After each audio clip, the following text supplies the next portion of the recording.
It's Friday night. We are back on the scene with a gangster lean.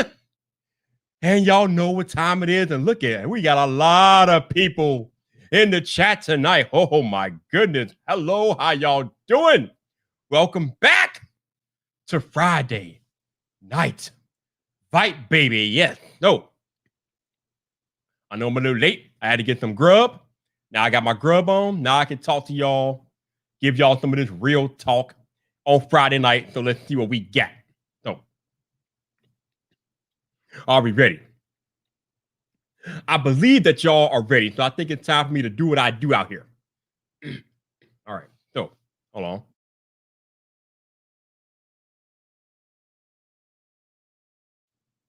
All right. So, current time, 6:35 p.m. Central Standard Time, which means you are in the right place. You are on the right YouTube channel, baby. Yeah. And, you know, as I look at my analytics, most of y'all are not new. Y'all have been with me practically every Friday night, so I don't really have to go into all the disclaimers and stuff. But just in case you are new here for some rare occurrence, I need you to listen very closely.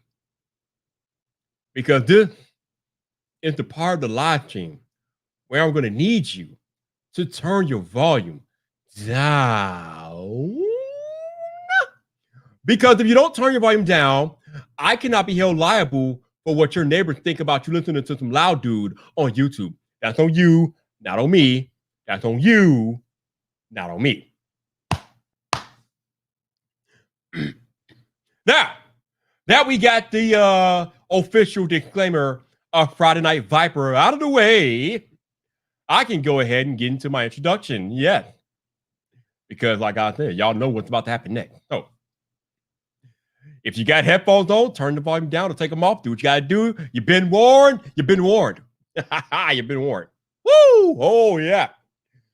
Okay. All right. Let's get into some of this real talk.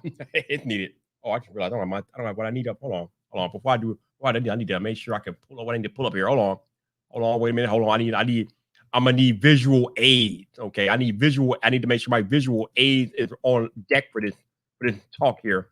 Where is it? Oh yeah, I think it's like there you are. I got the visual aid. Let me if I can find the visual aid. I need to find the visual aid.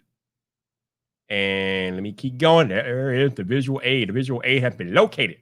All right, so we got the visual aid. We're good to go. Now, let me get into the intro. Woo! Oh boy. Oh, this is gonna be interesting. All right. What's up, people? It's your boy Viper, the man about tech, and we are live.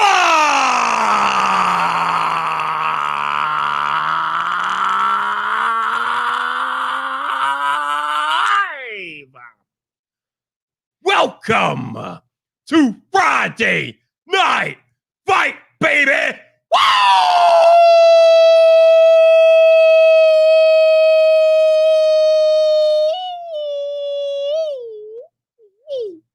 Woo! Woo! Oh, yes! It is that day again. We are back. We are live on YouTube. Yes! Oh, yes! Ha ha! You know what it is. So, before I get started with tonight's festivities, let me see who I got in the chat tonight. First on the list is Jason C. What's up, man? How you doing? We got Alan Osborne out there. What's up, Alan? How you doing, baby? How you doing? We got Kyle Reddick. What's up, Kyle? How you doing, baby? What's going on? Jeff Hale is here. What's up, Jeff? How you doing, baby? How you doing? We got my man Genosis in the cut. What's up, Genosis? How you doing? We got Anthony Beltray out there. What's up, Anthony? How you doing, baby? How you doing? We got Brett Shuddy. What's up, Brett? How you doing, baby? And of course, Mr. Tech Rant is out there. If my chat starts skipping over, I can highlight Mr. Tech Rant. What's up, bro? How you doing? The Poet. What's up, bro? How you doing? How you doing? You know what? I didn't invite anybody on stream tonight, but the Poet, if you have your microphone and camera ready, let me know, bro. We bringing you in. Let's see. We got Zach Talk Tech. What's up, bro? How you doing, baby? How you doing? 504 is in the cut. What's up, bro? How you doing? What's going on? Let's see. Fit Block Fitness is here. What's up? How you doing? How you doing? Who else we got? Who else we got? We got let me keep going. I'm scrolling, and it seems like y'all are having a big old conversation. The Apple Jockey, Alex Jackson is here. What's up, bro? How you doing, baby? How you doing? What we got? Who else is out there? I see Gwendolyn G. Hey, Gwendolyn, how you doing? And Khalil Majura. What's up, Khalil? How you doing, man? How you doing? And we got Rhett J. What's up, Rhett J? How you doing, man? How you doing? Got my homie from the UK, Marvin Wallace. What's up, bro? How you doing, man? How you doing? We got Simply Pops in the building. What's up, bro? How you doing? And Mike Castle Life is here. What's up, man? How you doing, man? How you doing? Who else we got? Let me keep going. Digital Slang is in the cut. What's up, bro? How you doing, man? How you doing? And we got F. Nick. What's up, man? How you doing, man? How you doing? All right, who else we got? Let me go down and find my man Dennis Carlson. What's up, Dennis? How you doing? And we got the Bionic Scoop. What's up, bro? How you doing? And who else we got? Let me keep going. See who else we got. My head of security, El Jefe Review. What's up, Jeff? How you doing, baby? How you doing? And let me see who else we got. Let me keep going. Whoa, there's a lot of people in the building. This is awesome. Lethal Emperor is here. What's up, bro? How you doing? And Aditya is here too. What's up, bro? How you doing, man? Kenny himself is in the building. What's up, man? How you doing? And that is it. I am caught up. Cool. All right. So that's what it is. I see some of y'all out there talking about the return of my man, Baby Yoda. Yes, Baby Yoda is back, baby. I already watched episode 1 on the way home from work. It was typical Mandalorian goodness. Definitely. Not enough Baby Yoda for my liking, but you know what it is. We got Mike Jack. What's up, Mike? How you doing? And Raymond Williams. What's up, bro? How you doing? He loves my El Jefe review part. That's what's up, man. That's what's up.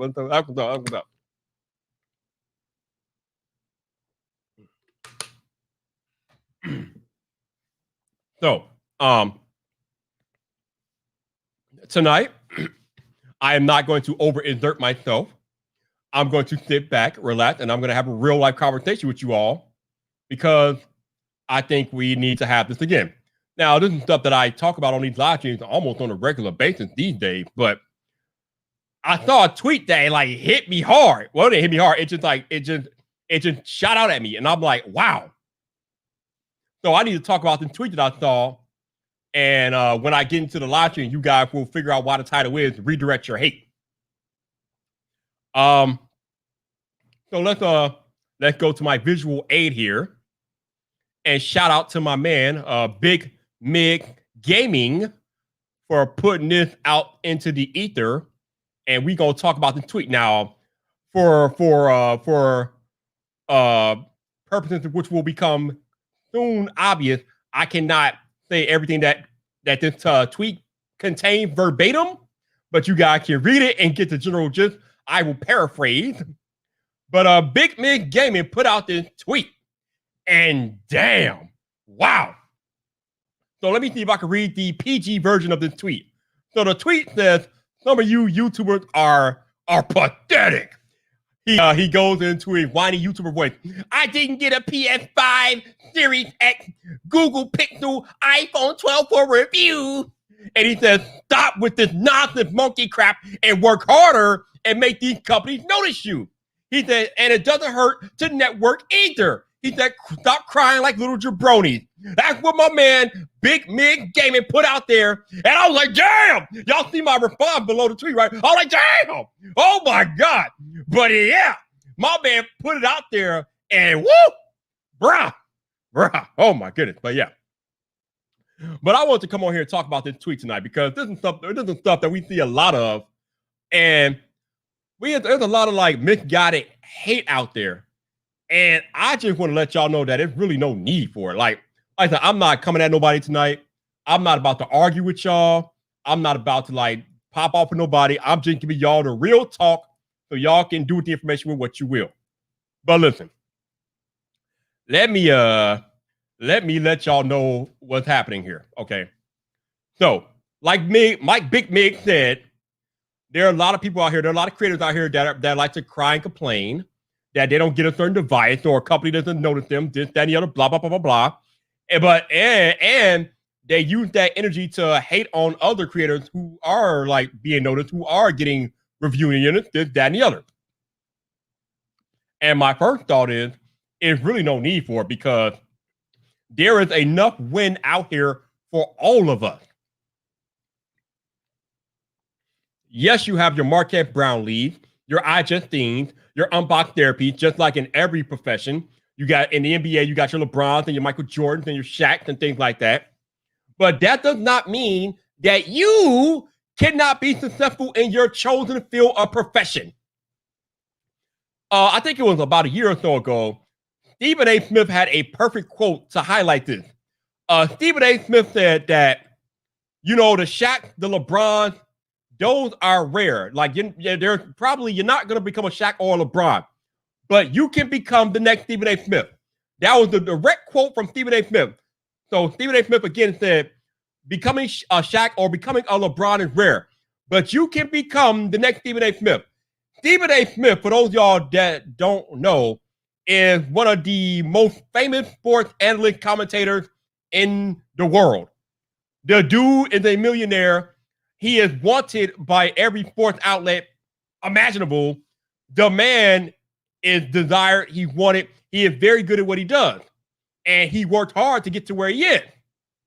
But again, he didn't have natural gifts like a LeBron or a Shaq. But what he did was that he worked his butt off to get to his lot in life, to get to his position as being the face of ESPN at this point. I mean, but again, the other thing that is about this is that it didn't happen overnight for Stephen A. Smith. He had to work at his craft. He had to grind for years before he became the guy that you know as Stephen A. Smith today. A lot of times when you put your head down and you put the work in, you might not get noticed. You might not be appreciated like you think you should be appreciated. But at the end of the day, hard work pays off. If you put the work in, if you put the grind in, at some point your time will come. So there's this thing about luck. Some people be like, "Oh, you got lucky," or "You're lucky," "Oh, real lucky mofo." But you know what they say about luck? Luck is preparation meeting opportunity. Let me repeat that. Luck is preparation meeting opportunity, which means if you are in a position where you get lucky, you are well deserved to be in that position because you put in the preparation. You put in the work to get to a spot where you can have the opportunity to be noticed and maybe blow up or whatever the case may be. Like I said, there's only one LeBron, there's only one Michael Jordan, there's only one Shaq, this, that, and the other. There's only one Marquette, there's only one Justine, this, that, and the other. But there are hundreds of players in the NBA. There are hundreds of players in the MLB. There are hundreds of players in the NFL. Just because you are not the top of the top does not mean you can't be in that profession and be successful. So stop wasting time hating on the people that are in the positions that you want to be at and put more work into your craft. Because I promise you, if you stop hating on people and put more work into your craft, you might get to their level one day. And there's another thing that I love to retort here. I have never met a hater doing better than me. Let me repeat that one for the people in the back. I have never met a hater doing better than me. You want to know why I've never met a hater doing better than me? Because ain't nobody doing better than me got time to hate on me because they're too busy winning. Okay? Now, I see I got my man Zach Talk Texas. He wish he was on here. Zach, if you got time, I got a link, man. Just let me know, okay? If anybody wants to come on here tonight and talk to me about this, please, I am welcoming you. This is an open invitation. If you want to talk to me about this, if you got something to say about this, please let me know. We will chat about it, okay? But this is real talk. Again, I'm not out here to chastise nobody. I'm not out here to throw shots at nobody. I'm just letting you guys know how this stuff works. I have been doing YouTube for almost 3 years. I am relatively new at this, okay? But yet, in my 2.5 years, or almost 3 years at this point, we're about pretty much at year 3. So in my 3 years of doing YouTube, I have been recognized and worked with brands like Google, like LG, like Nomad, some of the top brands in the tech space I have a relationship with because I put in the work. So that's not to say that I'm special because I am special, but anybody can be in the position that I'm in if you put in the work. There is no barrier here. The only barrier is the one you create for yourself. And Zach, I will definitely give you a link. Give me a second here and I'll send it to your Twitter DM. But there's no barriers here, y'all. The only barrier is you. How much work are you willing to put in? How bad do you want it? Because that's the real question. It's not whether or not you can do it or not. The question is, how bad do you want it? Because I promise you, if you want it bad enough, you can achieve it. If you want it bad enough, you can get in the tech space and be very successful, be noticed by brands, be at the top tier, and have the success that you want if you want it bad enough.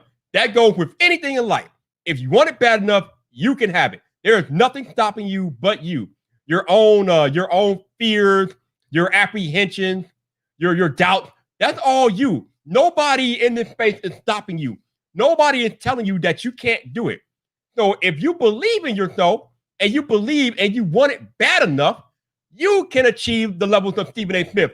You can work with brands like I do and like Marquez and Justine and all that trash.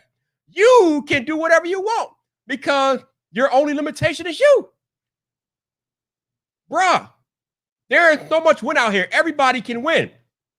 This is a whole big tech ocean. Just because Marquez and Justine exist doesn't mean you can't exist. Everybody has room in this tech space to be successful. Hell, it don't even have to be tech. Whatever niche that you want, whatever your chosen area of expertise is, you can be successful in it if you put in the time. It is there for you. You are the only one stopping you. And why am I having a hard time finding Zach Talk Tech? There he is. All right, I got it. I'm like, damn. What is going on?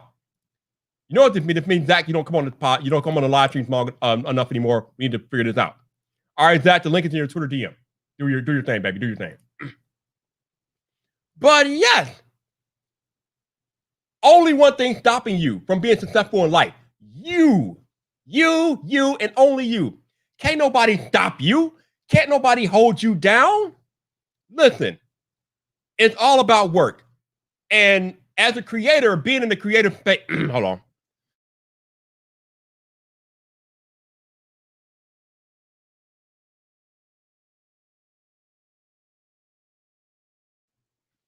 Let me give you a little piece of advice as it relates to being successful in the creative space.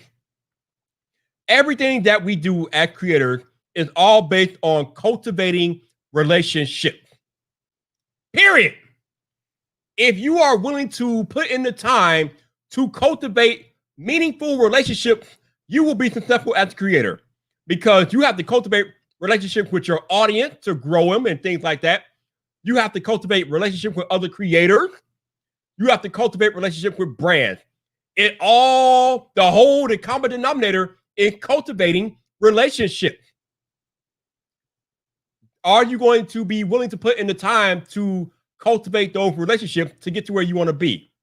Because that is the key to being a successful creator. Because if you can cultivate a relationship with your audience, then you can grow your audience to a size where you will be noticed. People will come to you. People will know you for a certain area of expertise or this, that, and the other, because you took the time to cultivate the relationship. If you take the time to cultivate the relationship with the brand and figure out who their PR people are or who are the people that you need to get in contact with who can put you in the place where you need to be, and you take the time to cultivate meaningful relationships with these people, then brands will notice you and be willing to work with you because just like creators, trust me, brands talk to each other. Yes, brands talk to each other. They don't exist in their own little bubbles. They talk to each other. They know about all of us. They know. They're aware. They're not dumb. They communicate. So it's all about cultivating relationships. Cultivating relationships with your fellow creators is also very important because they can also put you in good spots if you have meaningful relationships with other creators. Right now, I do not have I don't have a relationship with anybody from Samsung. I don't. I just don't. I haven't really made it a focus because I mainly do Apple content. But if, actually, I'm not going to say if, when I am ready to cultivate a relationship with Samsung, I have several people I can reach out to in the creator community who will connect me with people from Samsung. Is that why? Why? Because I have cultivated a relationship with my fellow creators to the point where they are cool with me, they trust me, and they are willing to put me in those positions if I desire. This is not hard. It's not difficult. It's about giving a damn about what you do and your reputation and giving a damn about your fellow creators. A lot of people feel like this YouTube thing is a competition, and in reality, it's really not. Again, this is a whole big creator ocean, man. There's room for everybody. It's not a competition. What is that thing I always say? As long as you're better than your last video, you will be winning. As long as you are better than your last video, you will be winning. Simple as that. It's not a competition between your fellow creators. It's really not. Because there are 2.5 billion people that use YouTube on a monthly basis. There are more than enough eyes on the platform for you to grow and build an audience. There are more than enough brands out there for you as a creator to communicate with and work with. There is no limit to this stuff. It is an open sea. I think, what is the number that they said? The influencer marketing industry, I think, what is it worth right? Over $10 billion right now? The influencer marketing business, industry, whatever, is worth over $10 billion. And it's growing. It's not shrinking. It's growing. So, knowing that information, I don't know why y'all got time to hate on other creators when the opportunities for you are out there. They're literally out there for the taking. Maybe if you redirect your hate into focusing your energy and your hatred on building your brand, your reputation, you will get to where you want to be. A hell of a lot faster than it will take if you sit there and hating on creators that are successful. But, you know, it's good that I'm not the only one who could talk about this. So let's bring in my man, Mr. Zach. Talk. Tech is here. Hello. Hi. Hey, how you doing? I am great. How are you? Good. It's been a few weeks since I've been on. That's a long time. Like I said, you're nowhere near the top of my Twitter DM, so we need to fix that. You need to come on with the show more often. I know. I always feel bad when I always feel bad when I ask to come on because I always feel like you might feel like, oh, I have to bring Zach on. This is relevant because you and I we just talked about this last night. We were messing each other. I'm like, who are these fools complaining about the LG Wing, for example, right? Because that was the thing yesterday, right? So I have to actually go back through and actually look for to kind of reference what I said here. So okay, Sneaky P, what's up, bro? How you doing? Apple Monster, what's up? Retailer Tech, I see y'all. What's up? Orlando Theme Park, how y'all doing? 100% with what you said there about networking. Yeah. You get to know, just because you put videos on YouTube, keep in mind 36 hours of videos uploaded every minute. Ooh. Every 60 seconds. 36 hours of videos uploaded to YouTube. Just because you put videos out there and you say that you do this, and you might do it very well, does not make you entitled to get things. Second thing, the people that run the Twitters, the Instagrams, Snapchat, TikTok, the brands that have these interactions with you or putting tweets out there, whatever, 99% of the time, those people are not the people that will be in charge of who gets a device, who doesn't get a device. They may not even work for that company. They could be a completely separate PR company. I'll tell you right now, Pataka, for example, the people that run the Twitter don't even work for Pataka. They're a PR company, and they've been given a certain set of rules, and this is what you say, this is what you don't say, da-da-da-da. But they will get you in touch with the right people, okay? They will get you in touch with the right people. When I contacted Alki last week, or 2 weeks ago, they got me in touch with the Alki rep, who's getting a boatload of Alki power stuff soon. This guy, right? Who's doing a giveaway on a stream soon. This way, sorry about the promo. But anyway, the point is, I made that contact, right? Now let's go back to networking. Good point. Viper makes a great point of this. You don't have the highest numbers over here. You don't. You're still. You and I are still relatively the same size and everything. But look at the names and the people that you've had on your channel. These same creators that will go back and they'll talk to the brands. Who knows? They may have gone to brand things. They may have talked to other brands in conversation. Hey, can you tell me about that Viper guy? Oh yeah, it was on. It was incredible. Da da da da. He knows his stuff. Da da da. Right? Like, it's called networking, right? Now, that's not to say that you have to get to know other creators in order to make contacts, but it's one way. It's called networking. No, and by no means, I don't want you guys to think that I'm saying like cultivate a relationship with your fellow creator just so you can get something from them, because that no. As any of your bigger YouTubers that have been on this channel, if I've ever asked them for anything, they will tell you no, because I have not. It's not about that. It's about cultivating a relationship, and then let's see what happens. And just because you get a relationship and you may get another creator that may vouch for you, whatever, you still have to put that proposal or that value forward to the brand. So, for example, everybody, quote unquote, everybody got Pixel 4As earlier this year. Okay, I contacted Google and I said, here's why I would like to review one. Can I join Team Pixel? Here's my value. I was declined 3 times. On the 4th request, I got one. That was at the beginning. Was it the beginning of September? No, it was the beginning of this month. Maybe it was mid-September. It was about a month ago, right? I got a device, finally, okay? I put in a request for a Pixel 5 or a Pixel 4a 5G. Have not received it yet, okay? But they're very aware. I'm on that list, if you will, okay? Samsung. Where is it? I got so many phones now. S20 FE 5G, right? I don't get to keep this, okay? I had to put forward 6 different requests to Samsung, and it started with the Note series. When the Note was announced, I cultivated that relationship with Samsung, with the PR company. And then finally, hey, Zach, we have one for a few weeks. Sign up on the forum. Here you go. Okay? And now I've got the device here, and I can do that content, and I can, do the review and everything like that, right? On top of that, and Viper, you said this as well. Do something different that makes you stand out.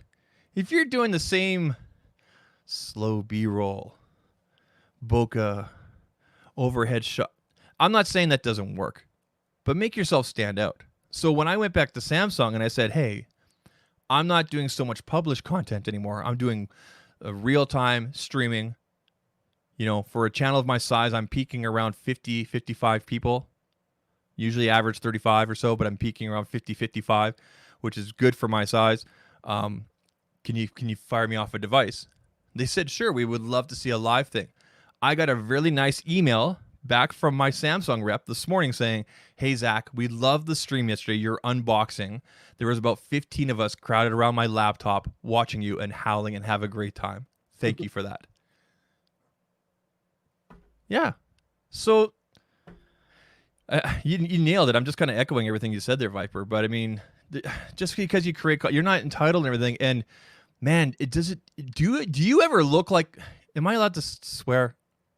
I would prefer you not, but you got to do you ever look like a whiny bee on Twitter if you're complaining about not getting devices? Oh, and by the way, for you really sad people that make other accounts on Twitter, we know who you are because of the way you tweet.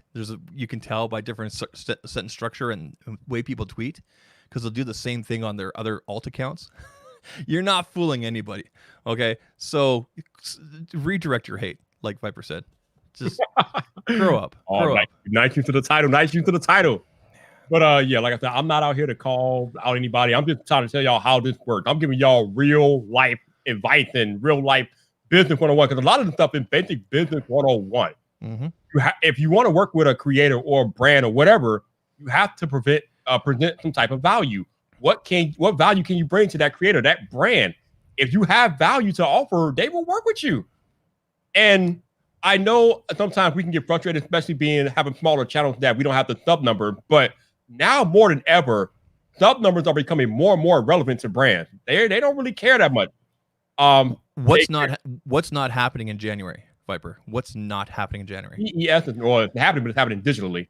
Yeah, but you think the brands will be jumping on top of creators to make sure the information is getting out there? Yes. Like it would normally would in January. Like it's going to be. I've already started being contacted about this and that.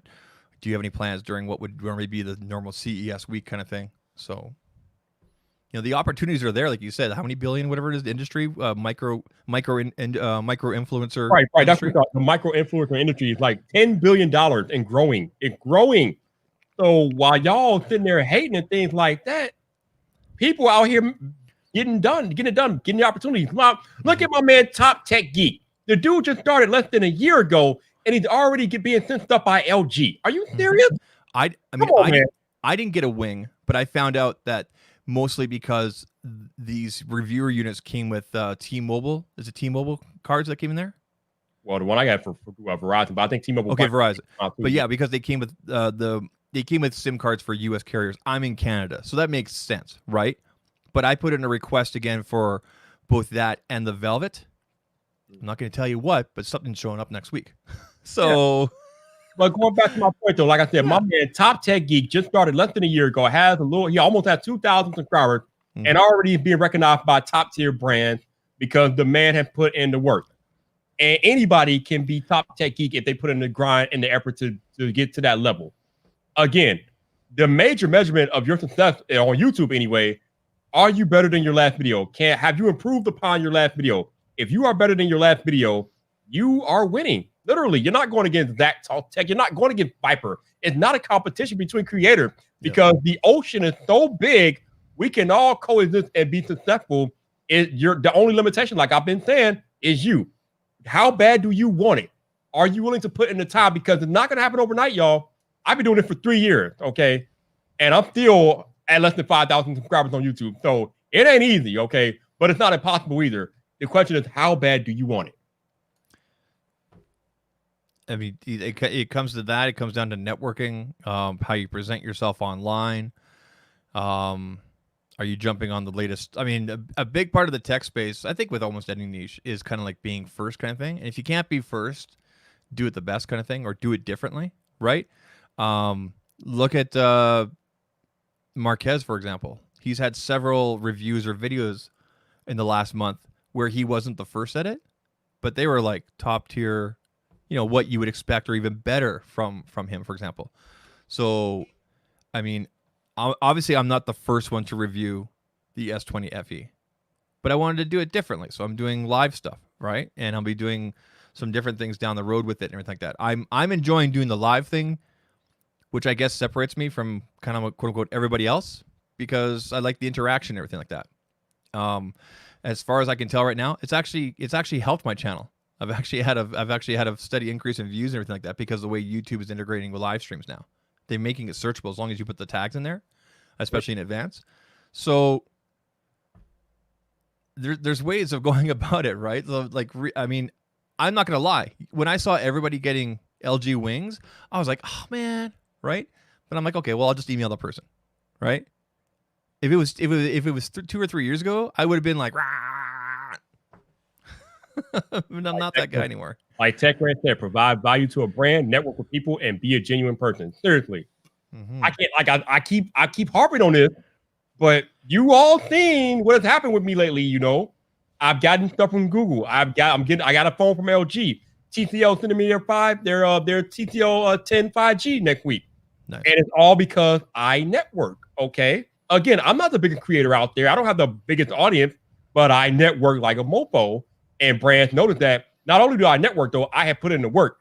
So between my networking and the fact that I have a body of work that brand can look at and say, okay, he's serious, they rock with me because they understand. Mm-hmm. And like I didn't even highlight the other thing that Zach just highlighted, which is very, very important, especially in a public-facing creator space. Attitude is everything. You get out, you will receive what you emit. So what I'm trying to say is that if you put out positive energy, positive vibe, people will rock with you. They will gravitate towards you because, especially with our current situation, the way the world is, we are all looking for some sort of positivity in our lives. So if you are a creator that brings about positive vibes, if you're putting out that positive energy, Audiences will gravitate towards you. Brands will gravitate towards you because you know how brands are. They don't want to be associated with anything remotely negative. So if you got that positive vibe about you, brands will rock with you. But it's definitely about your energy and the vibe that you give off too. So it's a combination of things. But chief among them, like I said, the entire common denominator around everything I said tonight is cultivating relationships with your audience, with your fellow creators, with the brand. If you put in the time to cultivate relationships, all of them, you will be a successful creator in whatever platform that you're on, because that is what it's all about. This is not hard. It's not rocket science. This ain't calculating, people. This is simple stuff. I want to add more to that, but I can't think of anything you didn't say. But I mean, yeah, just. So how do you want to add more if you can't think of anything to add? How does that work? I don't know. I don't have anything else to add to that. So I'll just echo it 100%. So, seriously, like I said, you might not be a Justine or a Marquez, but you could be a Taylor of Tech. You could be a Painfully Honest Tech. You could be whoever else you want. You don't have to be top tier to be successful. That's the other thing. I think we see these top tier people and think, oh my God, if we can't get up there, we can't be successful. That's not true. Mm-hmm. You don't have to be at the top of the top to be successful, dude. And success is basically what you determine. What is your determination of success? It's different for all of us. We all have different goals and achievements and aspirations. But you don't have to be at the top of the top to be successful, man. Yeah. One of our mutual friends, John Prosser, you've heard of this guy, right? I'm about to go here. Yep.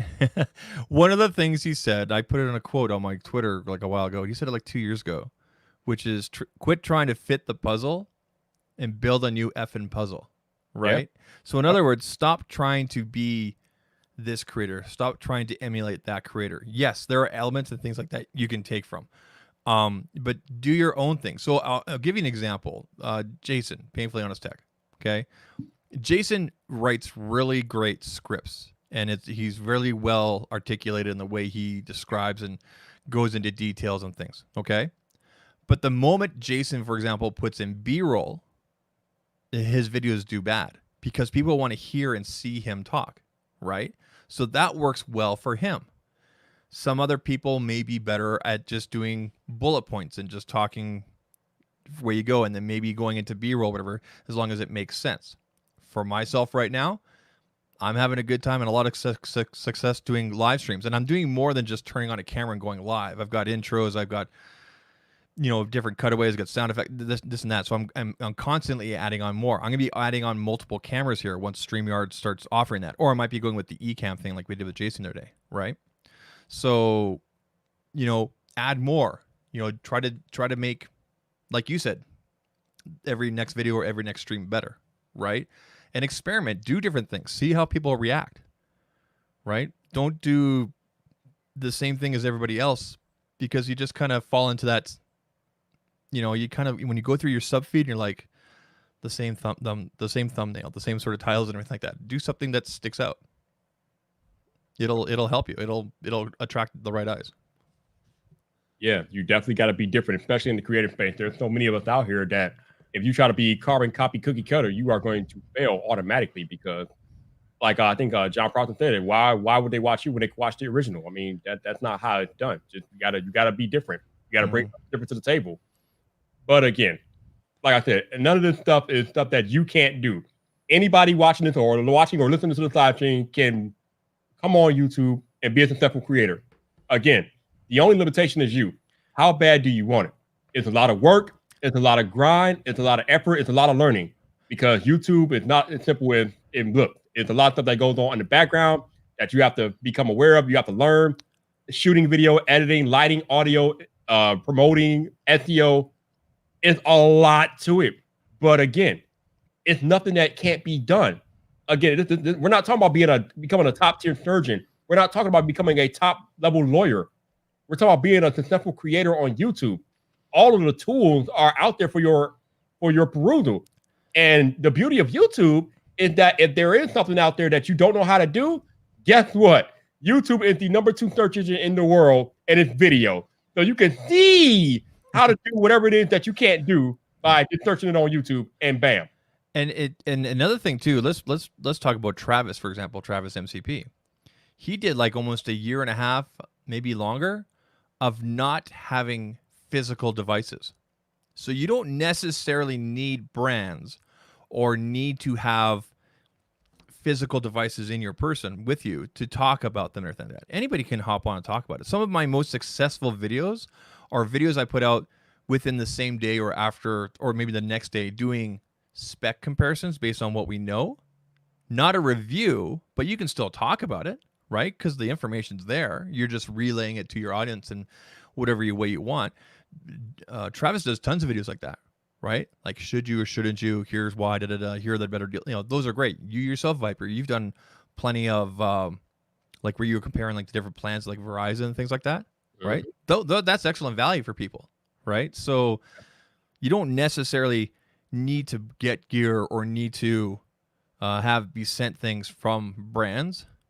There's a way to start out and everything like that. And I mean, to also kind of piggyback on the top of that, you don't need a fancy camera to start doing this. My man Viper here started with an iPad with a 480 camera or whatever, whatever it was on that thing, right? What was it, 3 years ago now? 4 years ago? 3 years ago, yeah. 3 years ago, right? And now look where you are, right? So, and this goes to further highlight the point I was making earlier about cultivating relationship with fellow creators. The lens that I am using, and I've been using for the past 5-6 months now, I didn't buy this lens. This is a $1,400 lens that I did not buy. One of our fellow creators gifted me with this lens because, again, cultivating relationship with your fellow creator is genuine. If you're genuine about it, things happen. Like, it's kind of weird and cool in the same way, but creators take care of each other. I always say on these live streams, the tech community take care of its own. Now, I know sometimes there's drama and catfights and all that trash, but by and large, the tech community take care of its own. I am very serious when I say this, okay? I have sent out gear to other creators. I have spent money out of my own pocket and sent gear to your other fellow creators on this platform. I have done that. I'm not going to name names. If they want to name names, they can name names. I'm not naming names. Just know that I have spent money out of my pocket and I have sent gear to other creators. Creators have spent money out of their pockets and sent gear to me. Because we take care of each other. It's literally what it is. Yep. And that's not about trying to get nothing from them. It's just taking care of them and cultivating that relationship because you never know. And the reason that happened is because you met that person 2 years ago, where it was, right? Formed a better relationship with them, and away we go, right? Even before then. Again, before I became a creator, I was in everybody's comment section in the live stream. Okay. That's the other thing. Like I said, when I made a whole, I didn't make a whole stream, but I talked about this on the stream like a couple of weeks ago about being present in the community. Okay. You have to be present in the community because that's a part of cultivating relationships. If somebody putting out a video, go comment on it. If somebody's live streaming, go be in the live stream. I mean, yes, you can stay in your own little bubble if you want to, but that's not really a good way to cultivate a relationship with your fellow creator. I mean, if you don't want to do that, then don't do it. But I'm telling you, it's a very good idea to do it because it's amazing when you do that. I don't want to mention the channel name, but there is a channel. There is a channel that is around 5 million subs, and there are 7.2 million subs right now. I think this is the right channel. Hope it's the right channel. The face of that channel was at what's VidCon, not VidSummit, VidCon. That's the big one at Anaheim. That's the fan event, right? And they were walking around, and no other creators or other people were. They kind of avoided that person because that person kind of puts themselves in a bubble, and that's fine, like you said, right? But this person has never. It doesn't seem like they've ever cultivated any relationships, right? And some things happened I think it was last year or maybe earlier this year with this creator, and nobody really kind of came to his defense or whatever. I think you know who I'm talking about, right? So, well, Jason observed it when he was at VidCon. He told us about it. I'll put it in the chat here. And so, you know, there's things having, there's power in having relationships. I'll give you an example. Like Renee Ritchie and I, there's a lot of stuff that we see eye to eye on and we agree with, and a lot of things, and there's some things that we don't, but we still have a good relationship, right? Good enough so that he mentioned both you and I in his last write-up there with iMore, right? remember that right up there? He had our channels listed like there and everything like that. You and I, we were in his opening video and everything like that. And that meant a lot for me coming from someone like that, right? That we can have these differing opinions, and at the same time, I mean, he's usually there every Sunday during my thing, and then in the write up and everything like that. So that means a lot, right? You don't have to necessarily get along and agree on everything, but it's important to have those. And at the same time, you may learn something along the way, right? So, yeah. That's another thing that I think we as humans are failing at a lot, and that's the ability to disagree. You don't always have to agree with your fellow man. I mean, that's basically how we learn. If we agreed all the time, there will be no progress at all. So it's good to disagree. If you can disagree respectfully and learn from the disagreement. You don't always have to agree with your fellow creators. I mean, there are going to be things that I don't agree with. There are things that creators do that I don't agree with. But it is what it is. You know, I'm not going to be negative about it. That's just not how I would do stuff. Mm-hmm. But that's not something I would say. But, you know, I mean, that's cool. If they want to do that, they can do that. But it's cool that we can agree. I mean, I made a joke on here a couple of weeks about how I got beef with Andrew Edwards because every time he tweets me, he's disagreeing with me about something. That's the only time he tweets me, when he disagrees. Although he broke that streak tweet, so shout out to Andrew Edwards. But yeah, usually when he tweets me, he disagrees with me. But okay, cool. I know Andrew's been doing this a hell of a lot longer than I have. So why doesn't he disagree with me? What is he trying to tell me, or what is he trying to show me? Because the other thing, I know it's gonna kind of sound weird, but if Andrew Edwards stopped tweeting me about things that he disagrees with me about, then I'll be worried because that means he doesn't give a damn. And I respect that man. So I respect the fact that he will take time out of his day to tweet me that he disagrees with me about something because at least they show me that he gives a damn about what I'm doing on the platform. Okay, it's weird, but it is. You know how you get in touch with it, Andrew, real quickly? You say something bad about Xbox. It's right there. That's true. Although I don't really have much bad to say about Xbox lately because they've been doing their thing. No. Give me my box on time, Amazon. Give me my box on time and nobody gets hurt. But yeah, if Andrew ever starts tweeting me disagreement, then I'm worried because that means he doesn't care. But I'll joke with him about it. But Andrew is cool. We have a good relationship. He comes on these live streams sometimes. He's been a guest on my podcast. So me and Andrew are cool. I love that man. That man's legit. But again, we can disagree civilly and still be cool with each other because it is okay to disagree with your fellow creator. It's okay. It happens. Yeah. It is what it is. Yeah, don't take it too hard. Like it's tech. Yeah, like come on, man. Like we're having fun. Some people take this stuff too personally. If you take it like it's kind of like the brand loyalty stuff that we sometimes see with people in comments and everything like that. Sometimes some creators can take it really hardcore, right? Sometimes. So just a little bit. Just a little bit, right? Just a little bit. Yeah. I put the name of that creator in the chat there. Oh yeah. And this guy's at 3.71 subs. And he's had some controversy. So but because he's put himself in a bubble with his own team and everything like that. And that's fine. If that works for him, that works for him and everything like that, right? But I think there's more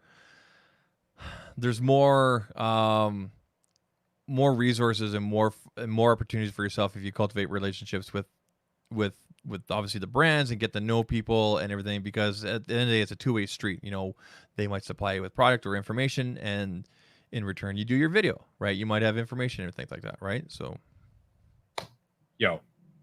I don't like to put these people on blast, but I don't think he's gonna care. So I'm gonna put it on blast. Brad from TCL is that dude. That man's amazing. Oh yeah. He it's funny because he thought that I had posted the picture of the LG Wing on Twitter. Mm-hmm. And he hit me up with a DM. He's like, "Yo, Viper, did anybody contact you about getting the TCL 5, the TCL 10 5G?" I'm like, "Brad, I've heard nothing from TCL about that phone at all." He's like, "Oh no." He's like, "Viper, I got you." Not even 2 hours later, I had tracking information, people. I kid you not. Not even 2 hours later, I had tracking info for the TCL 10 5G. I'm like, damn.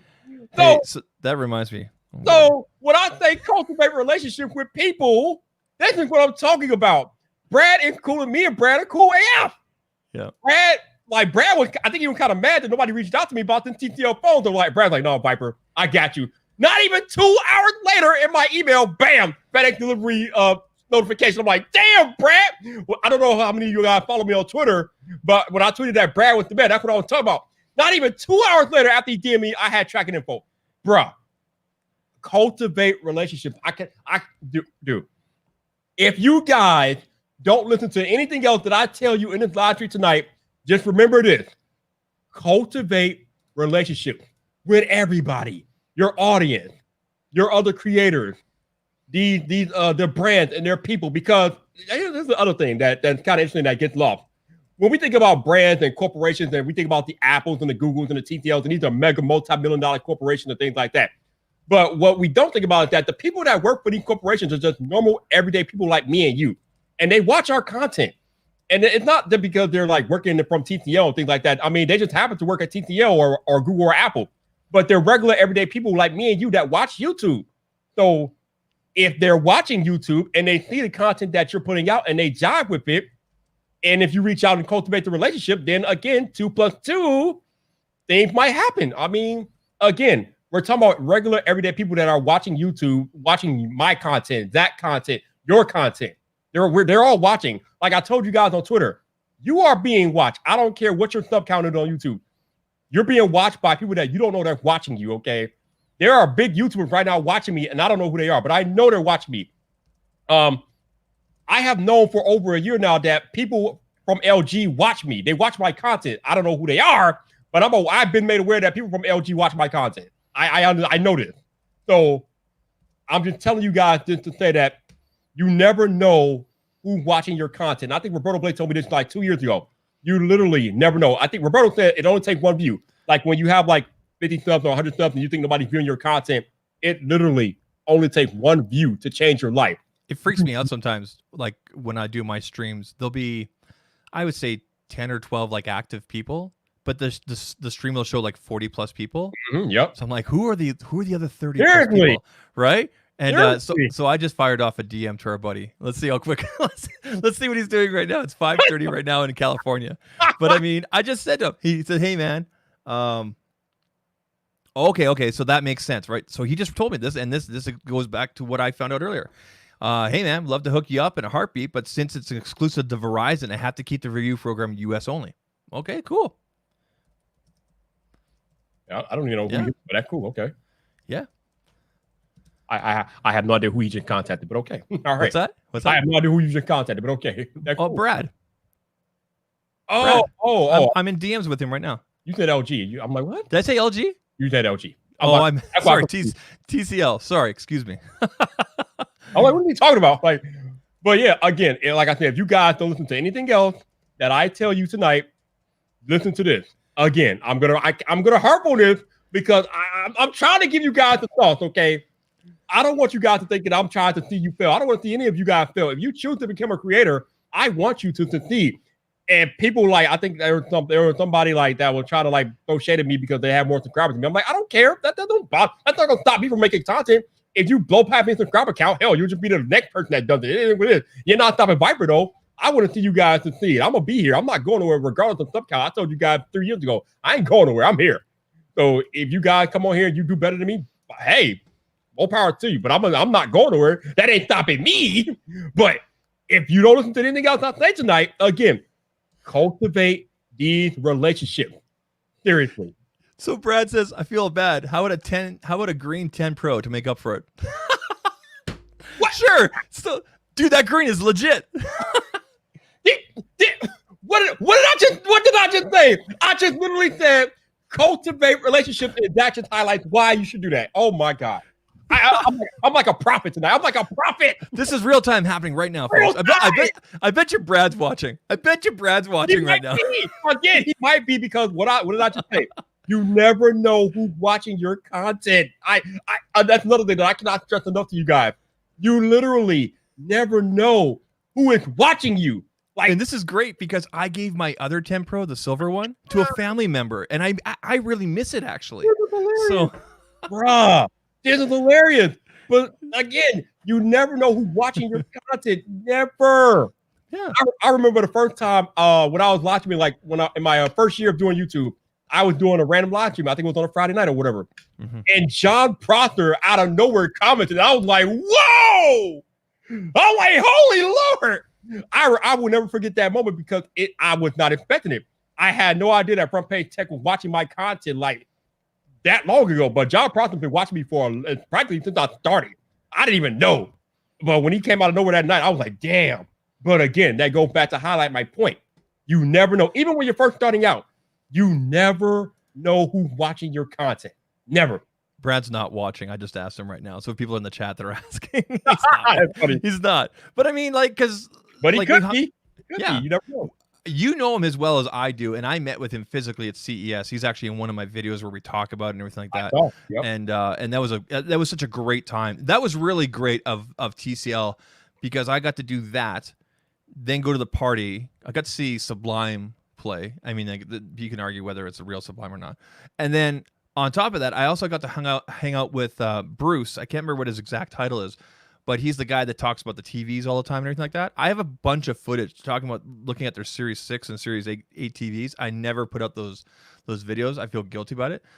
But the footage and everything is still relevant going into Q4 here. But, you know, because I got to know those people, plus a couple other contacts and everything like that, you know, then we can do stuff like this, right? So same thing with like Nomad, right? Nomad's another good one, right?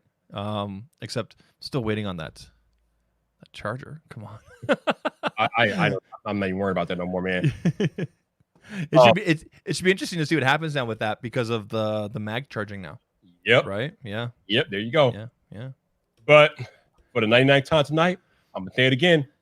Cultivate relationships. If you're a creator or if you're thinking about becoming a creator, your main key to success on YouTube, cultivate relationship with your audience, with your fellow creators, with the brand.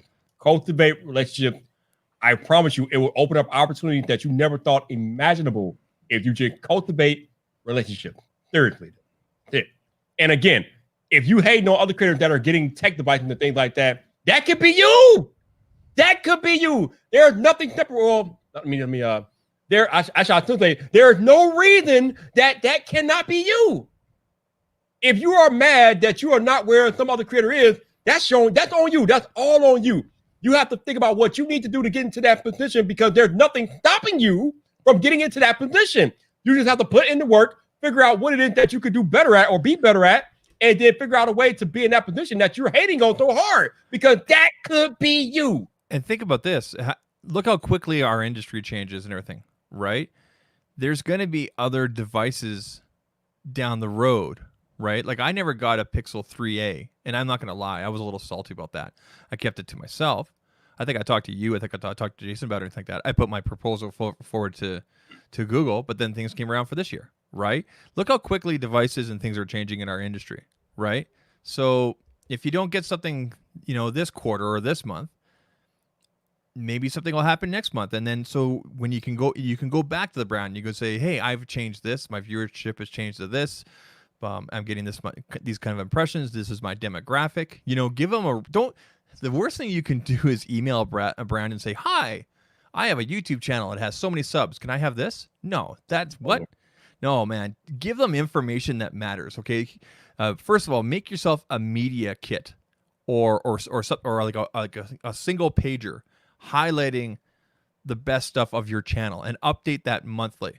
So things that you want to put on there would be things like current sub number, obviously, your demographic, you know, what your impressions are, U.S., Canada, North America, wherever you are. You want to put in there your age demographic. You could put in there average views, view duration, things like that they want to know. If people are watching your videos, they're only watching for 5 seconds, that's a problem. But they're watching like 85% of it, that's huge, right? Anything above 50% is good, right, Viper? What is it typically? Is it 50%? Yeah. So, you know, stuff like that, right? So present relevant information. Andrew Edwards is actually a perfect example of this. Andrew doesn't have the hugest sub numbers, but his content, the people that watch Andrew Edwards' content watch it 110% all the way through, right? Andrew has his click-through rates. He proves to brands, when I put a link into my videos, this is how many sales or whatever I'm pushing, right? That's valuable information for a brand. So I mean, if he could put himself up against another creator that might have 2 million subs or 3 million subs, and he'll have a better click-through rate, right? Or a better impressions rate or better sell-through rate. So things like this, and you get all this relevant information from the YouTube analytics. You can actually get this information from Twitter as well. When you look at your own tweets, you can go to a tweet, for example, and click on View Tweet Activity. I've been doing this a lot with brands. Impressions, total engagement, profile clicks, detail expanse, link clicks. Right? That's huge. Right? So it tells brands that people are looking at your stuff, right? No doubt. All right, I got a couple of comments I want to highlight real quick. So first, Dwayne, I guess I would like to know how to build these relationships without coming up and being beggy or not genuine. All right, so the key thing is it has to be authentic and organic, right? I've talked about this before, but let me talk about it again. The way I kind of like to do it is via Twitter. I find out who the top influencers are communicating with in the brands that I want to work with or I would like to work with one day. I follow those people, those PR people, those media people. I follow them. I interact with them organically, naturally. I don't ask for anything. I just say, if they put out a tweet and I have something to add to the tweet, I might respond or I might joke around and things like that. But basically, I try to build a relationship, basically just interacting with them on Twitter and things like that. And then, when it comes time to go out or send them an email, at least they know who I am because they've seen and interacted with me on Twitter. So it's not really a cold email. They know they are familiar with me. Funny story about our boy Brad again. So I did this with Brad. Brad is the communications manager for TTL. I followed Brad like probably a year ago. But when I followed Brad originally, I didn't follow Brad to ask for anything. I just wanted to build a rapport, a relationship with Brad. I interacted with him naturally. I talked to him on Twitter and things like that, but I never asked for any devices or anything like that. So, like I told you guys, I've been following Brad for a year. Then one day, out of the blue, Brad emailed me. And again, I told you guys, I never asked for anything from him on Twitter or anything like that. I never asked for a device. I never asked for a review, nothing. But one day out of the blue, Brad emailed me. He's like, hey, I know you do Apple content, but would you like to take a look at our Alcatel phone, blah, blah, blah. And I'm like, sure. That was the flip one, right? The flip one, yep. Yeah. So that was the first phone I reviewed from TTL with that Alcatel Go Flip or whatever. Mm-hmm. And again, I didn't ask for that. He just hit me up out of the blue because we had that report on Twitter and I reviewed it. And now anytime TTL makes a big release, he hit me up like, yo, Viper, do you want the phone? Boom. I there it is. Again, cultivating relationships. I'm going to keep saying it over and over and over again until y'all, it's ingrained in your brain. Cultivate relationships. Again, I didn't ask Brad for anything. He just randomly emailed me because he was familiar with me and he knew I made content because of my natural interaction with him on Twitter. Cultivate the relationship and the value, because most likely that contact you have probably has to go to a team or somebody to sign off on a device, and that person might be the final, okay, why are we sending Viper a device? And then Brad will say, well, Viper gets, 50 plus people every Friday. He also does a podcast. He also has his regular channel. He has, what are you at, 4,000 right now on Twitter? 5,000? Almost 6,000 on Twitter, almost. You're almost, okay, well, Jesus, dude, slow down. I need to catch up to you. That's huge, right? Because in the past, I used to put just my YouTube analytics, but I've been putting my Twitter now, and it's helped a lot, right? So, relationships, like I said, and the value, right? So, but the easiest way to start, going back to the original comment there, would be just to start with stuff you have. Some of the best performing YouTube videos with Apple content, for example, are on older devices. Like 11 stuff and 10R stuff is still getting massive, traction right now because people are looking at those devices because they've gone down in price now. Right, so you don't necessarily have to do the latest and greatest and everything like that. Yes, those ones are getting the high impression rates right away, right? But yeah, you can do stuff story around the house. Yeah. Like I said, cultivate relationships. Now, the second comment I want to highlight was one from Tech Grant. He said things are always changing, and you have to keep up with the change. And I want to talk about this because it's not just about coming on here and being a creator. You have to constantly evolve and make yourself better. Like I said earlier tonight. Be better than your last video. As long as you're better than your last video, you are winning. We got Marquette Brownlee shooting an AK for no reason, but there's a reason to him, right?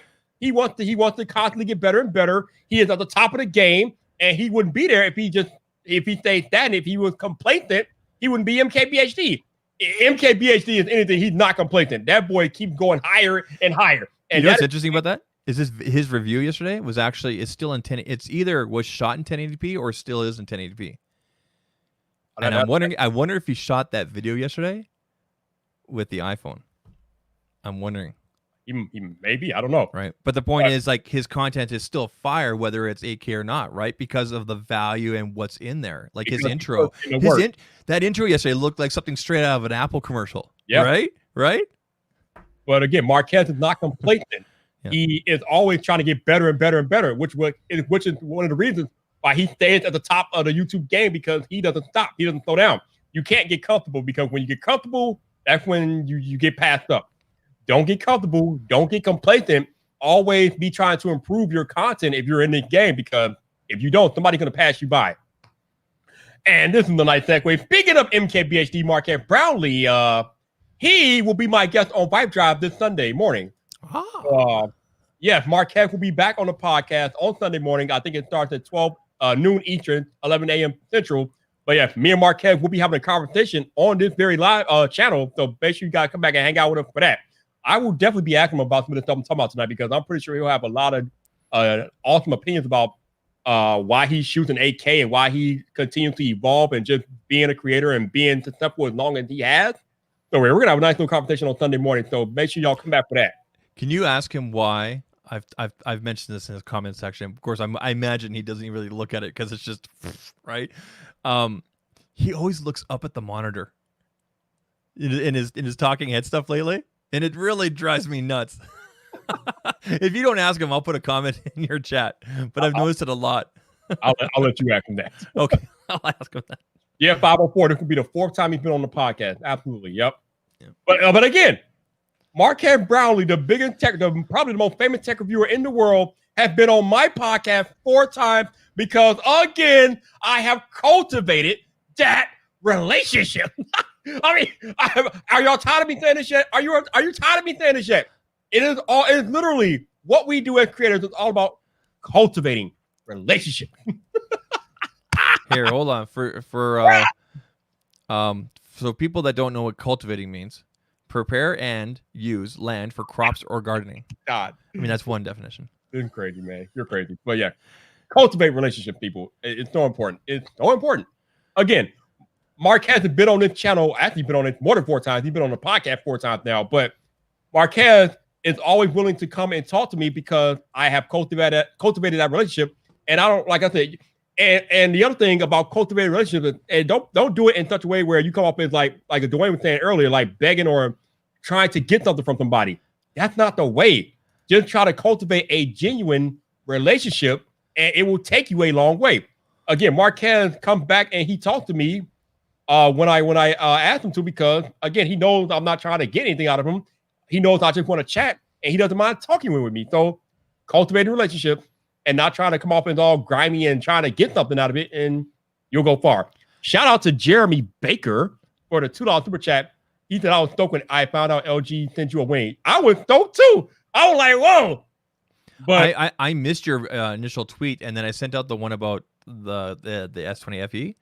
And then I saw you reply, and then I clicked on I think I clicked on your profile by accident, and then I saw your tweet. I'm like, what? Good for him, man. You know, just to make sure I'm hammering this home tonight. You want to know how Viper got an LG wing? Because Viper cultivated relationships. I'm not gonna get into the nitty gritty, but yeah, there was a chain of events that happened that led to me getting an LG wing. I'll just leave it at that. But it all comes down to cultivating relationships. Okay, that's what I'm talking about. All right, okay. Let's see who else. We got Tech Examine out here. He said, just keep in mind you can build those relationships for so long, but if you piss them off, you'll be the last to find out.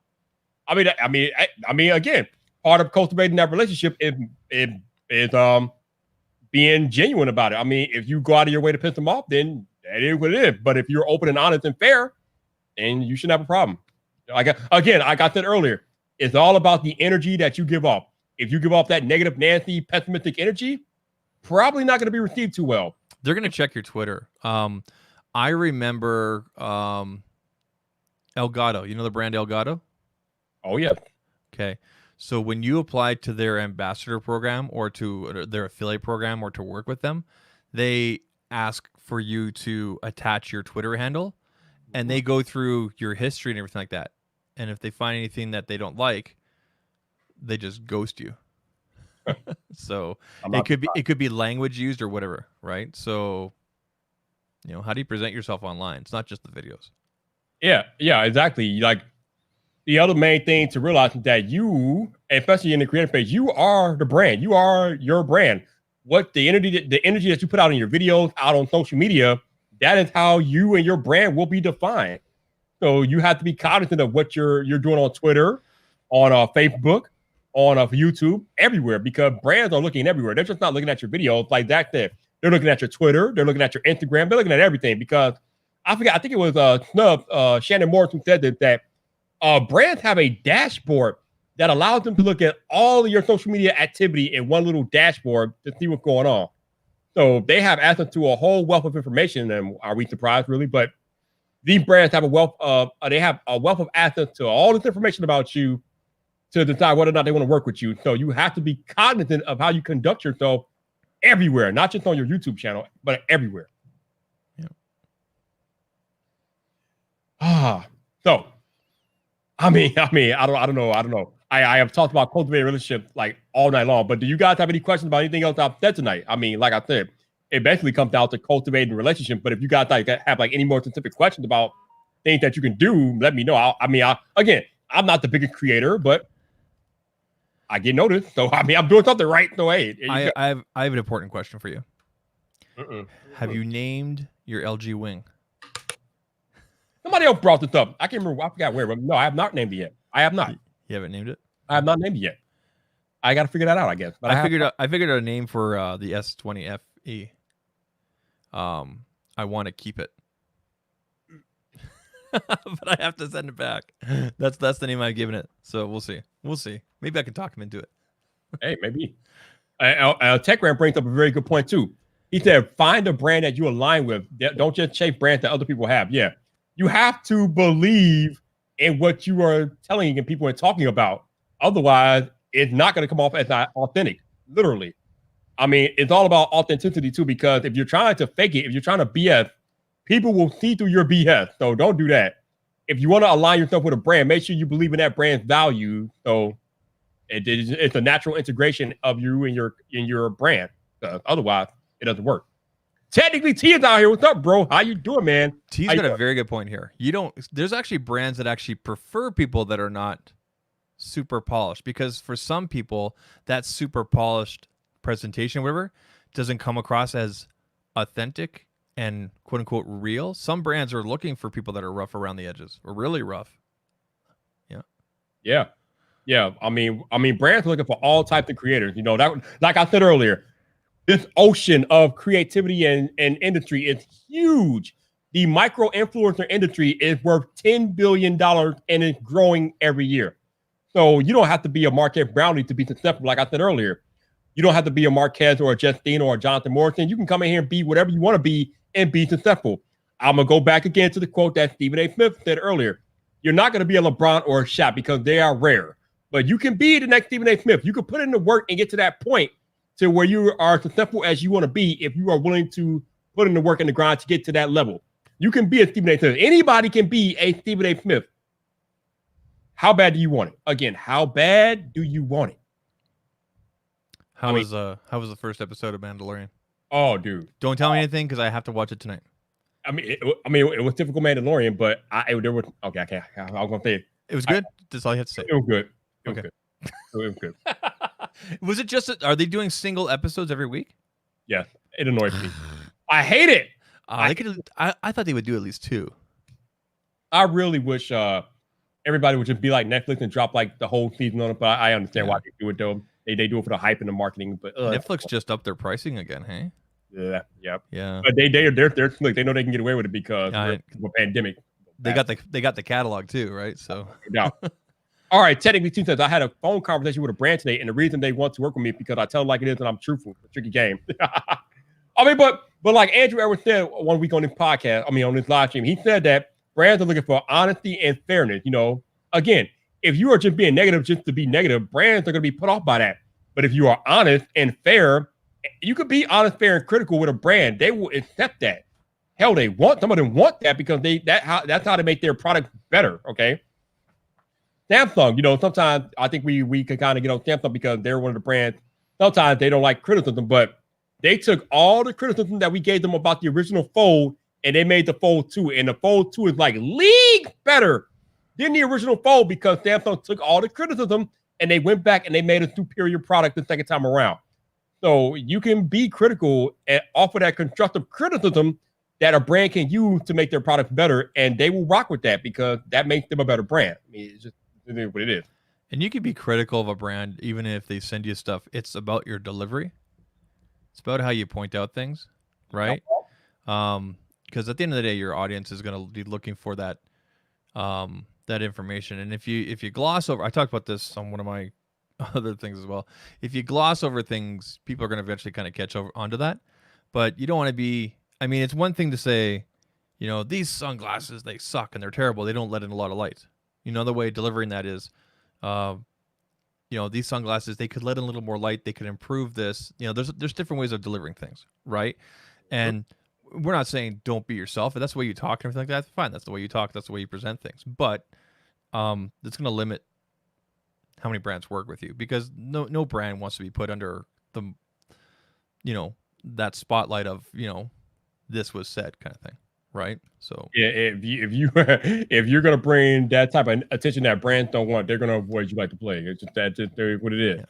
Okay, so like Flossie Carter is the exception, right? Like when you get to a certain size, or if you're doing things for so long, then yeah, you can get away with the way that he talks like that. But not everybody can be Flossie Carter. Flossie Carter is Flossie Carter. Viper is Viper. Zach is Zach. Like we have different ways of presenting things.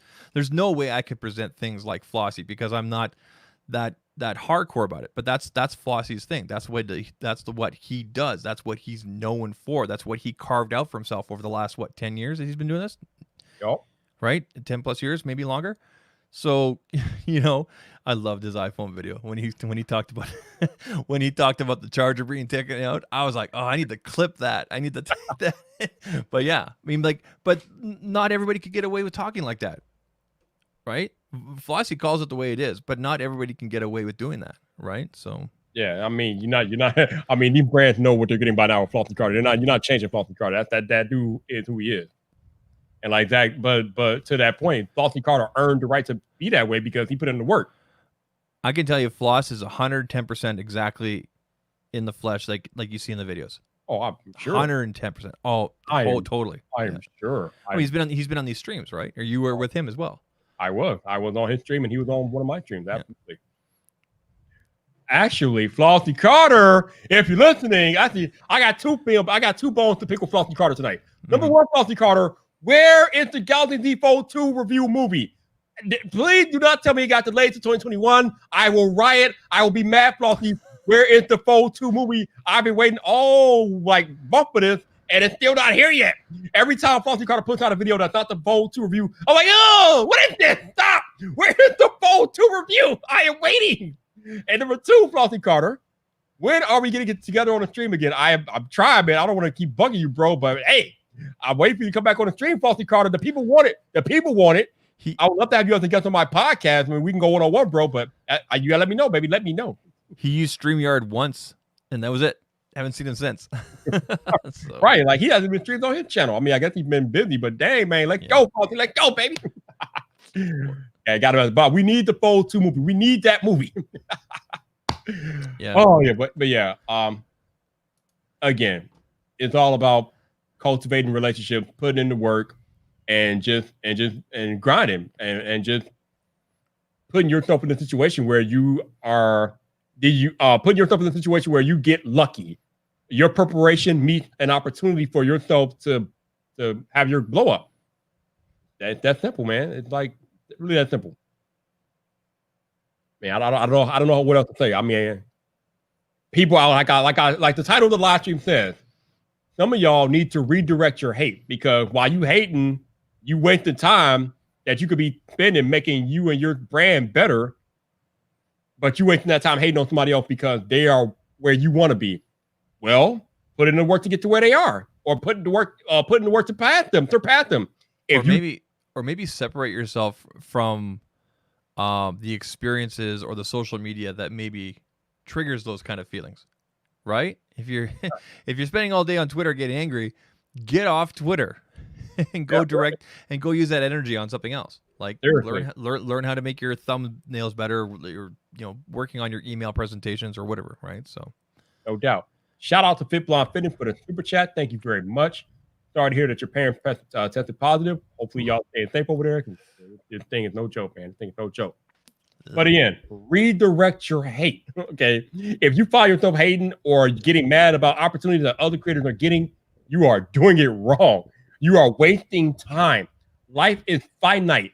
Life is too short to be hating on other people when you could be experiencing the same thing for yourself if you put in the work. I mean, like I said, I didn't want to come on here to like throw shots at anybody. I'm just trying to let y'all know how it works.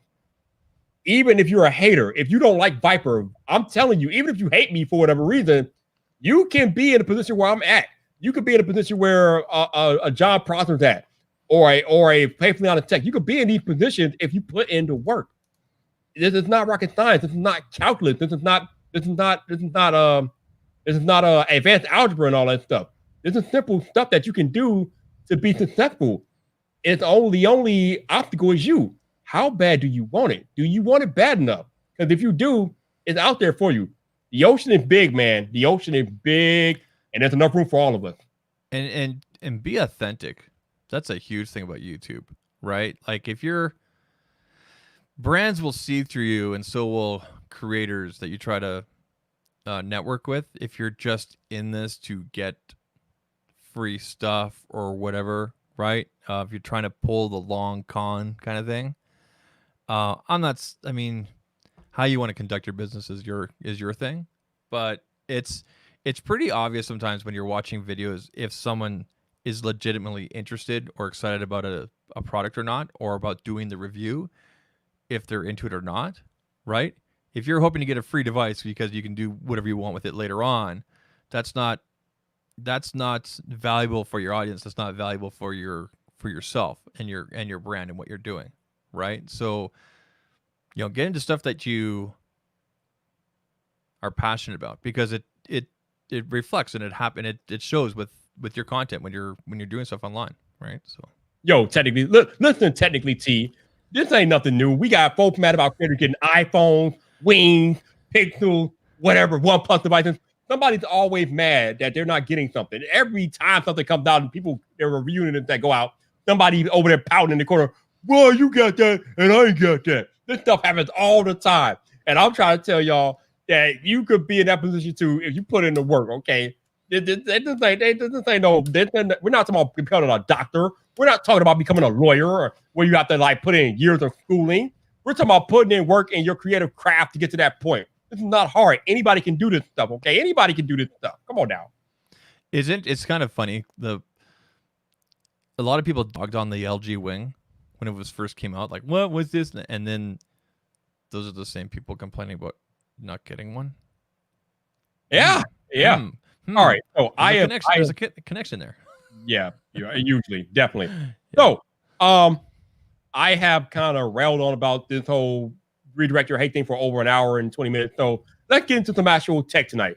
We got Zach Talk Tech in here, and as Zach Talk Tech has already said tonight, he is the recipient of the Samsung Galaxy S20 Fan Edition, which he is currently holding in his hand. You guys have already heard me talk about the wings. I'm not going to get too much into that. I'm enjoying it. But Zach, let us know your experience with the S20 Fan Edition. Well, it's been just over 24 hours. We'll say 28 hours, I guess, since I got it. Maybe 30 hours. This is solid, man. Like, this is a home run. When you take into account like the price point they put this at, because that seems to be a big factor for a lot of people when they look at devices. Is it worth $1,300 or is it missing things and whatever? When you take into account everything they've put in here, and I mentioned this on my stream as well, and during my live stream reviews there, or I should say after 24 hours of my first impressions, when you look at a lot of budget or value devices, if you will, or tier 2, whatever you want to call them, non-flagships, for example, okay? They usually focus on 2 or 3 major things, right? And then everything else, they kind of cut corners here and there, or they'll reduce this or not put this in. With this, Samsung said, nah, let's put it all in there. IP68, 4,500 milliamp battery, reverse wireless charging, 120 hertz refresh, or 60, it's up to you. Quad camera, so you got a wide, ultra wide, and a telephoto. Stereo speakers. The speakers on here sound better than my Note 10 Plus. Woo! If I had the opportunity, if Samsung decided to give this to me, I would replace my Note 10 Plus with this. Wow. I would, 100% I would. The glossy back, the finish on here doesn't pick up fingerprints. The nice flat screen, the aluminum rails on it around the edges give it a nice cool feel to it. It doesn't feel like plastic at first when you pick it up, but it is plastic. But it doesn't. Zach, what color is that? What color is this? Yes. It's cloud blue. Okay, let me. You can see the blue there. It's better. You see that? It looks gray, but I guess the lighting. It's just because of the lighting. Okay, cloud blue. Gotcha. Minimal branding down here with the Samsung stuff. Big chunky camera, right? So it's blue. It's definitely blue. It's a dark navy blue. Okay. Gotcha. Like as it stands right now, I know I haven't done the full review yet. 32 megapixel selfie camera. As it stands right now, I would 100% recommend this. And I know that I've used it just over 24 hours, but like I'm really impressed what they put in here. Like really, really impressed. Like home run Samsung. So yeah, nice. There you go. A lot of people are saying that phone takes a dump on the Pixel 5. I don't know if the Pixel 5 is a solid device, but I just reminded myself of my second rant tonight. Oh boy. I can't speak to the Pixel 5. I can speak to the Pixel 4a, the 4a. The Pixel 4a does a lot of really great things. They focus on four key things: the screen, the battery, the camera, obviously, and the price point.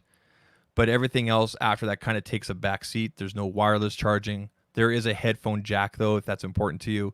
It does have a fingerprint sensor on the back. The Samsung has an in-display fingerprint. You can also do facial recognition unlock if you want.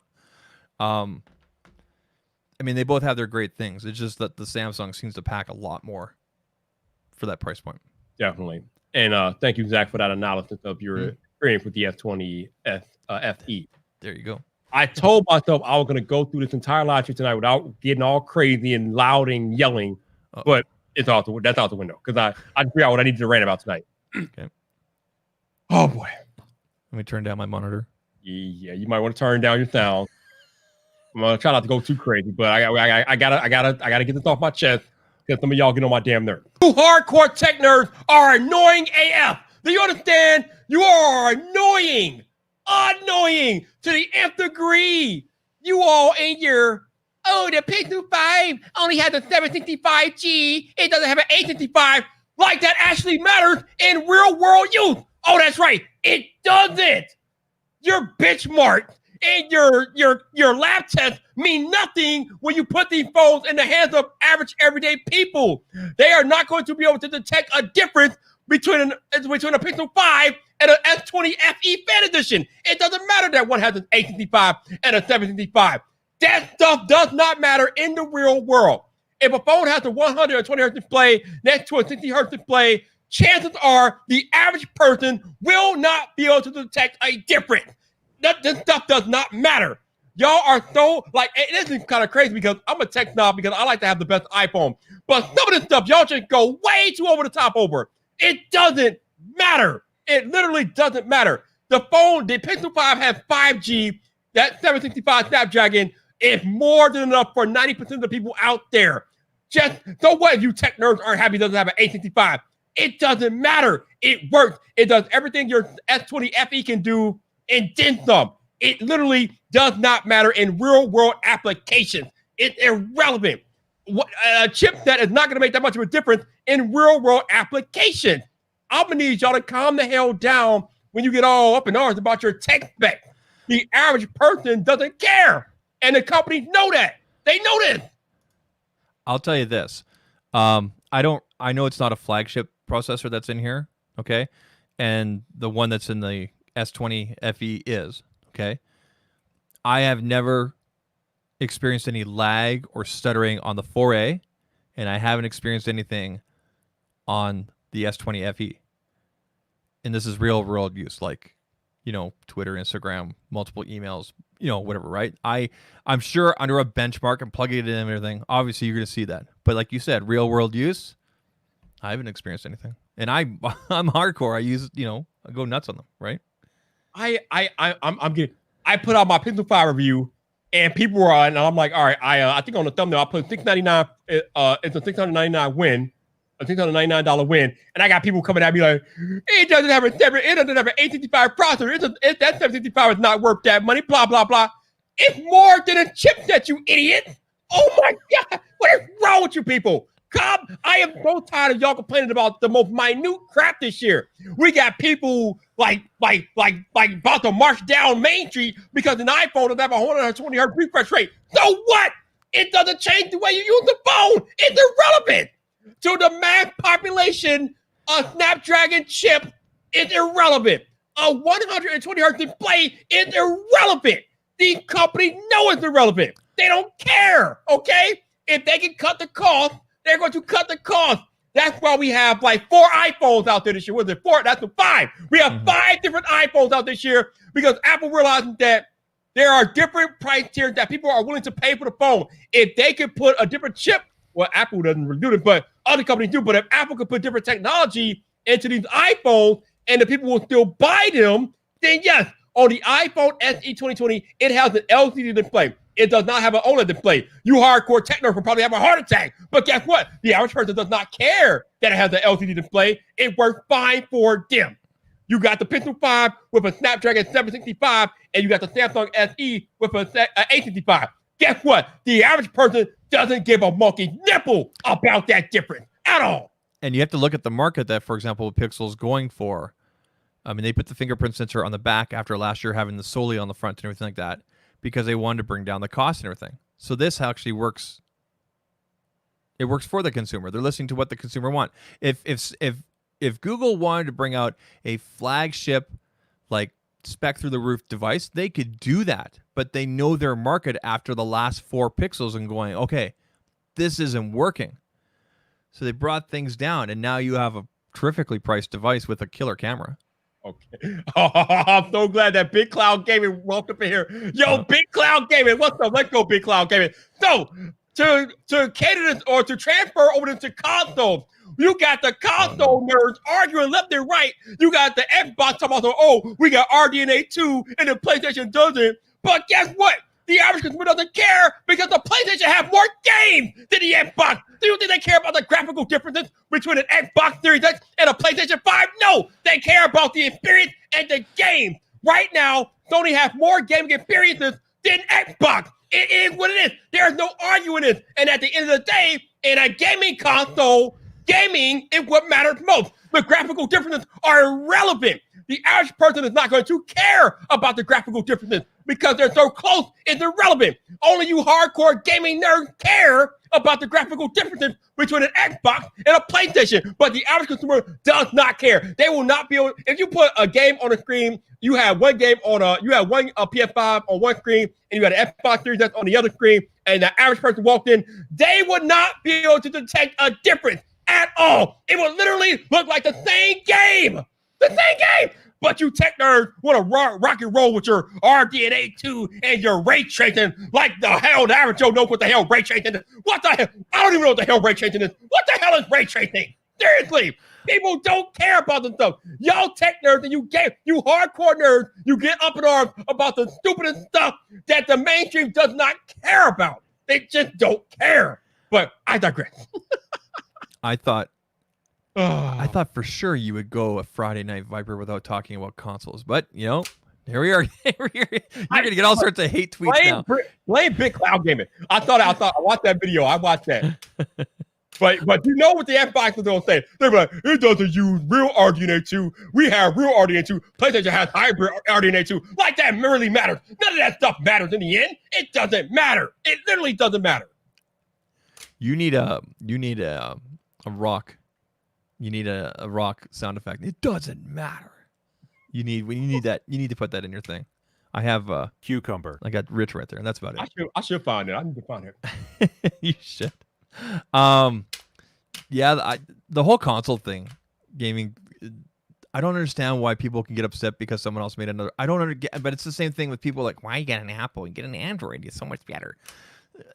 Different strokes for different folks, right? So, I don't. Yeah, I'm done with that. I used to be one of those people too about the specs and everything like that, and then I got into doing cellular accessories sales and everything like that, and I realized that the 80% of my bread every month, my pay every month, was coming from iPhone accessory sales. So that's what people are buying in North America, right? So no doubt.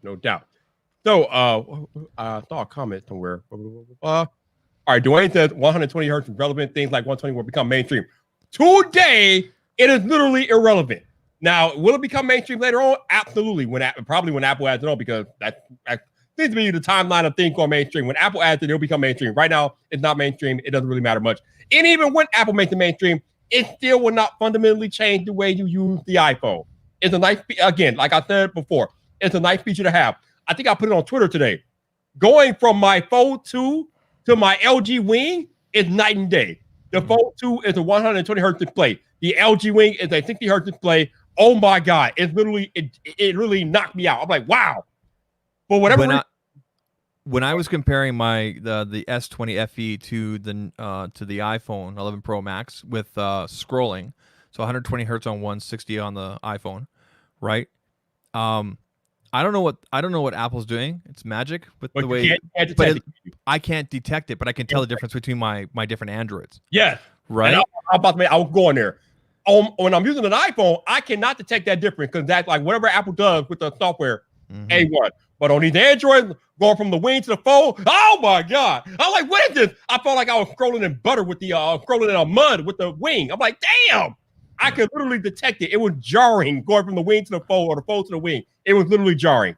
I thought the Wing had 120 or 90, but I guess I was wrong. You know, it had 60, and I can tell because I'm using my Fold 2 most days, and yeah, going from the Fold 2 to the Wing, yeah, I can tell the difference. Like, damn! Have you got it there? I do. How satisfying is that click? Like the moving? If I can ever get it right, it's very satisfying. Yeah. I always try to do it all fancy, like, and it doesn't work for me. I saw Max Weinbach like flipping it like this, and I was waiting for him to throw it. He was doing some goofy stuff. I ain't got time for all that. I just want to flip it over and use it. But I like this phone. I like this phone a lot. Yeah. Like the knob. I mean, the whole dual. Like the cool thing is that here's another thing that you tech nerds will probably complain about. It's only a 1080p display. Like that matter. That doesn't matter either. But I digress. Both of these screens are 1080p. I was not expecting this to be 1080p. I thought this would be like 720p. But this small display is 1080p. So I was kind of shocked and amazed by that. But that's yeah, awesome. I love this. This is amazing. Nice. I hope they do like more. I hope they do like a Wing 2, Wing 3, you know what I mean? Like I haven't used it myself, but I mean, that's a unique offering right there. It is. Well, apparently LG has this whole like Explorer program where they experiment with different like form factors and things. So I'm guessing they'll be coming up with more stuff in the future. Hey, at least they're doing something different over there, right? Yeah. So yeah, but absolutely. So I hope they make a second edition of the Queen too, because I mean, there's got to limit what they can do with this thing. It's kind of amazing. You gotta find an actual car mount without fitted, but other than that, we're good. Oh my God, me and Dwayne actually agree for once. I got to do. I love messing with Dwayne, but again, like I said earlier, a lot of times me and Dwayne disagree, but we can disagree civilly. Like I said, it is okay to disagree with people. Oh, and the other person who always disagrees with me, Andrew Edwards, loves to disagree with me, but again, we can disagree civilly. I proved a point here. Remember, I told you just got to start talking about consoles and Xbox, and then Andrew Edwards shows up. I mentioned this earlier. I mentioned this like 45 minutes ago. So Andrew says Apple doesn't do 120 hertz display. They do ProMotion, which is up to 120 hertz, but better since it adapt on the fly. That's what they want to do, not just 120. Yeah, and that makes sense from a battery standpoint. Yeah, bro, whatever they're doing on these iPhones is I cannot detect the difference between my Fold 2 and my iPhone. They feel the same to me. But yeah, again, like I was talking about Andrew earlier. Me and Andrew disagree a lot, but we are still cool. I love that dude. And sometimes it's good to disagree because that's how you learn things. It's okay to disagree with people. Okay, a lot of people like take things personally when somebody doesn't agree with you. It ain't that serious, dude. Like, it's a learning opportunity at that point. If somebody disagrees with you, find out why and learn. It may be right, it may be wrong, but at least at the end of the day, you can learn something. Like Andrew said, there's nothing wrong with disagreeing. We disagree a lot. It is what it is. But I love that, man. We cool as hell, but we disagree a lot. Andrew has good TikToks. If you're on TikTok, He does. He does, man. He did this one where he makes coffee. I don't know. Did you see it? He makes the coffee, and he's like, "It still, still tastes terrible." I remember that. Yeah, I thought it was good. Yeah, yeah. Yeah, I saw that one. I literally saw that one. Yeah, Andrew. I was making fun. I was making fun of you earlier, Andrew, because I was getting mad because every time you tweet me, it's always something that you disagree with me about. You never tweet me only when you disagree. But I also said, Andrew, I was like, if Andrew ever stops tweeting me because he disagrees with me, then I know I did something wrong, because at that point I know he doesn't care about what I'm doing, and that I don't want that. I love Andrew. I love talking with Andrew. So by all means, tweet me whenever you want about whatever you want, because if he stops tweeting me with disagreement, then there's a problem. I don't want that problem. Speaking of tweets, did you see John Prosser's tweet? I think it was either earlier today or yesterday. About what? John Prosser put out a tweet saying, and it showed like a screenshot of he was editing a video, how John Prosser ruined leaking. That. Yeah. This should be very good. Oh yeah. He I believe he's working on a special project. Yeah. Awesome. Oh, we got Josh Quinones. What's up, Josh? How you doing, man? How are you doing? How are you doing? But yeah. So again, I don't know how much of this live stream Andrew has been listening to.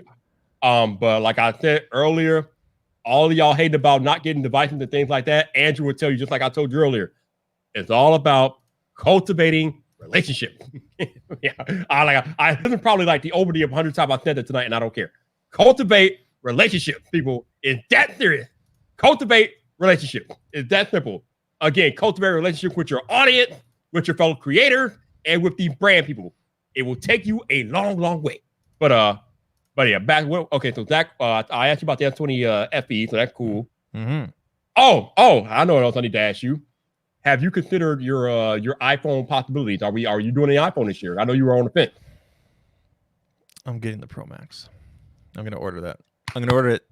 I don't know if I want to get up in the morning with you, because it's like 4:00 in the morning here. What is it, like 6:00 Eastern AM? What day is that?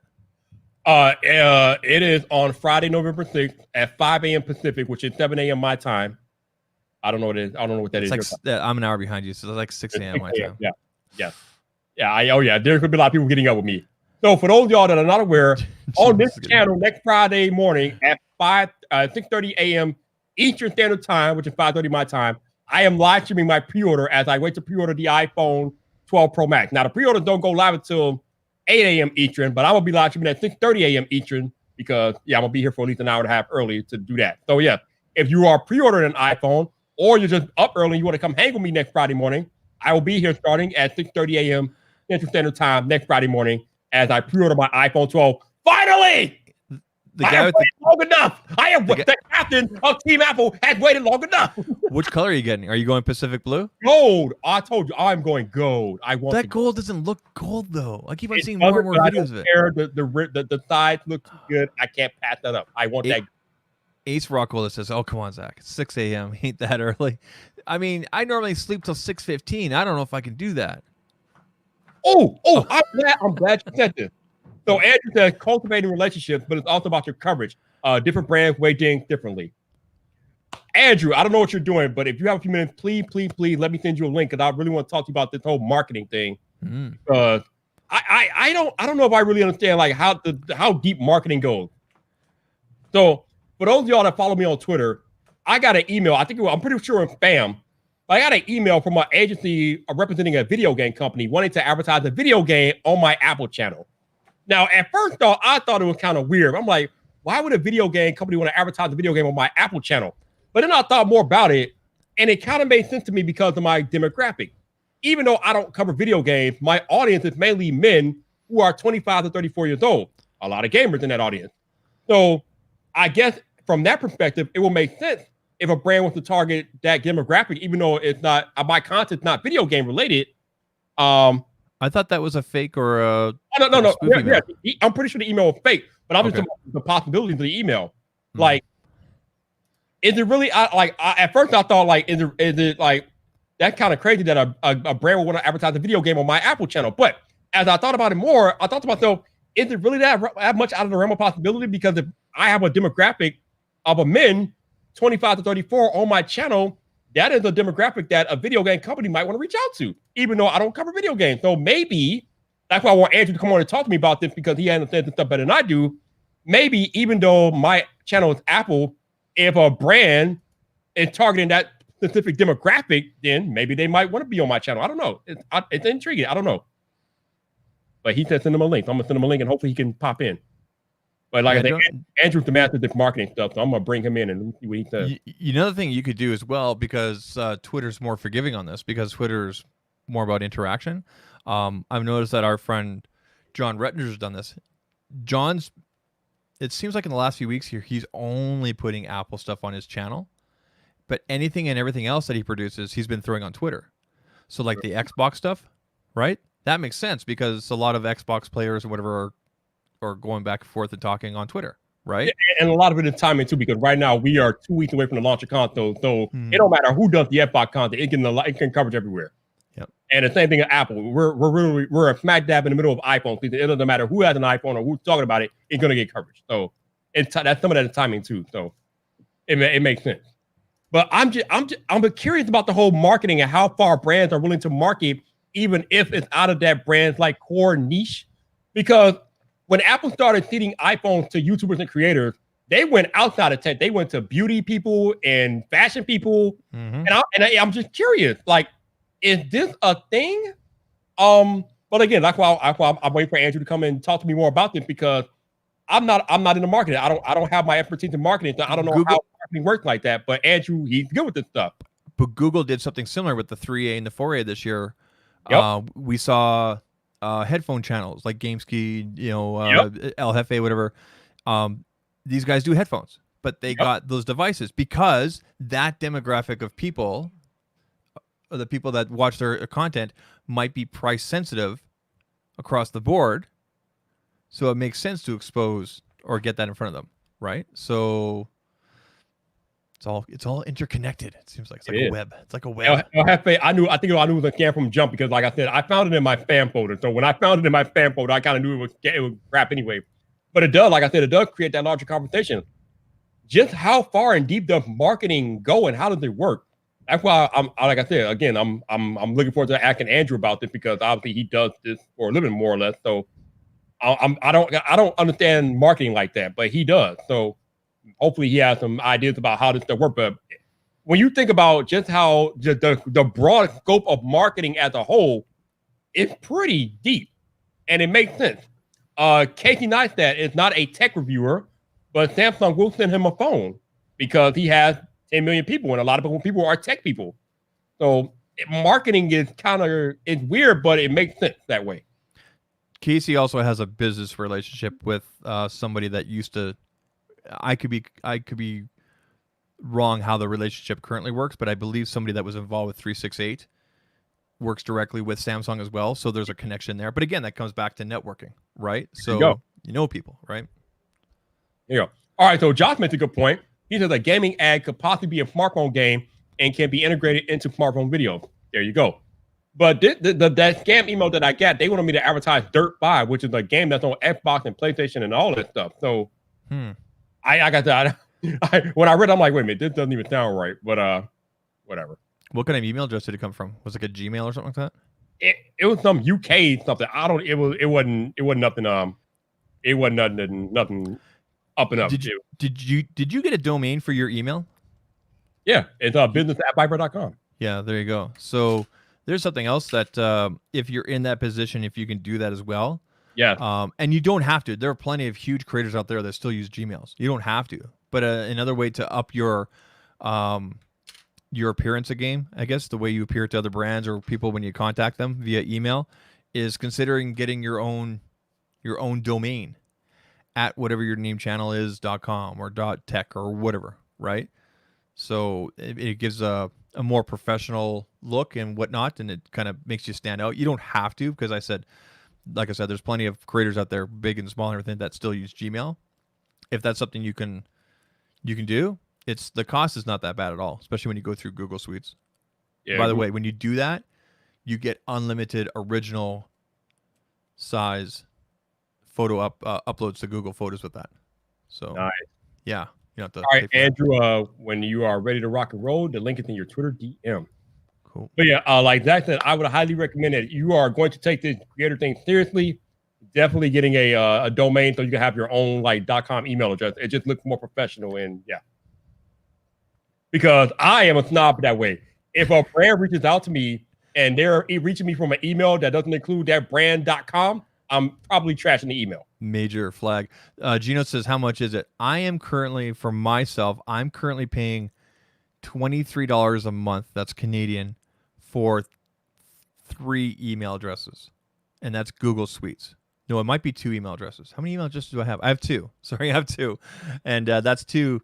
And that's Google Suites, right? So I have business at zachtalks.tech because I wanted to shorten it rather than .com. And then I have another email address. And there's a whole bunch of benefits to that. So yeah, I think for my domain, I think I pay like $12 a year, which is kind of crazy. Yeah. And my email, I pay I think $6 a month. So yeah, it is definitely worth it. Like I love just the look of having my own like @viper.com email address. Like and you get the original quality backup for photos on that account. So for me, like that's all through my iPhone, so that's all original quality. I'm paying for extra storage with my Androids because that's a different account. So yeah, Josh. I mean, there's a lot of scams out here. Like I was talking about on my unboxing video yesterday. If you guys don't have a Titan key or a hardware key to protect your accounts, you should definitely consider investing in one of those.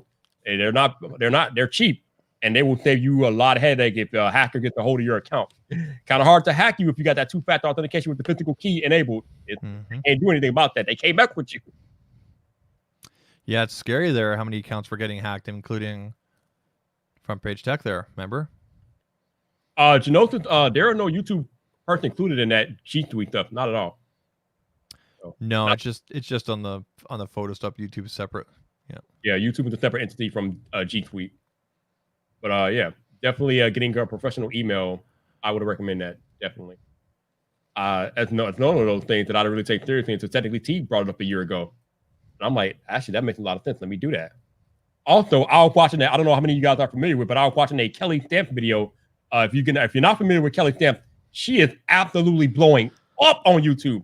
She's been on the platform a little over a year now. She has almost 500,000 subscribers, but she made a video about how she got as big as she got. And something that she said, like, just hit me like a brick. And I didn't even think about it until she said it. Your profile picture on YouTube. She said she checked out my channel because of the picture that they had.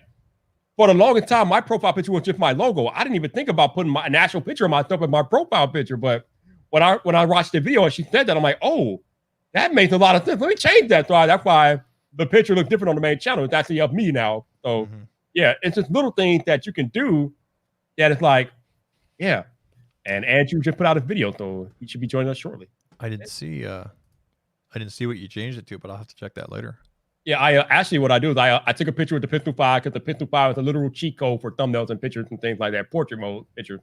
And I put it against a black background, and that's it. This is a good one from Andrew because I need to check this out. The one he just put out now, Apple One in terms of the services and like the combination of services. So because Apple did extend everybody's TV service, and it makes me wonder, should I maybe look into some other stuff? Hey, but yep, if you initially signed on with the free trial of Apple TV Plus, you have been extended until February. And it's funny because last year I actually set a calendar reminder to cancel it tomorrow.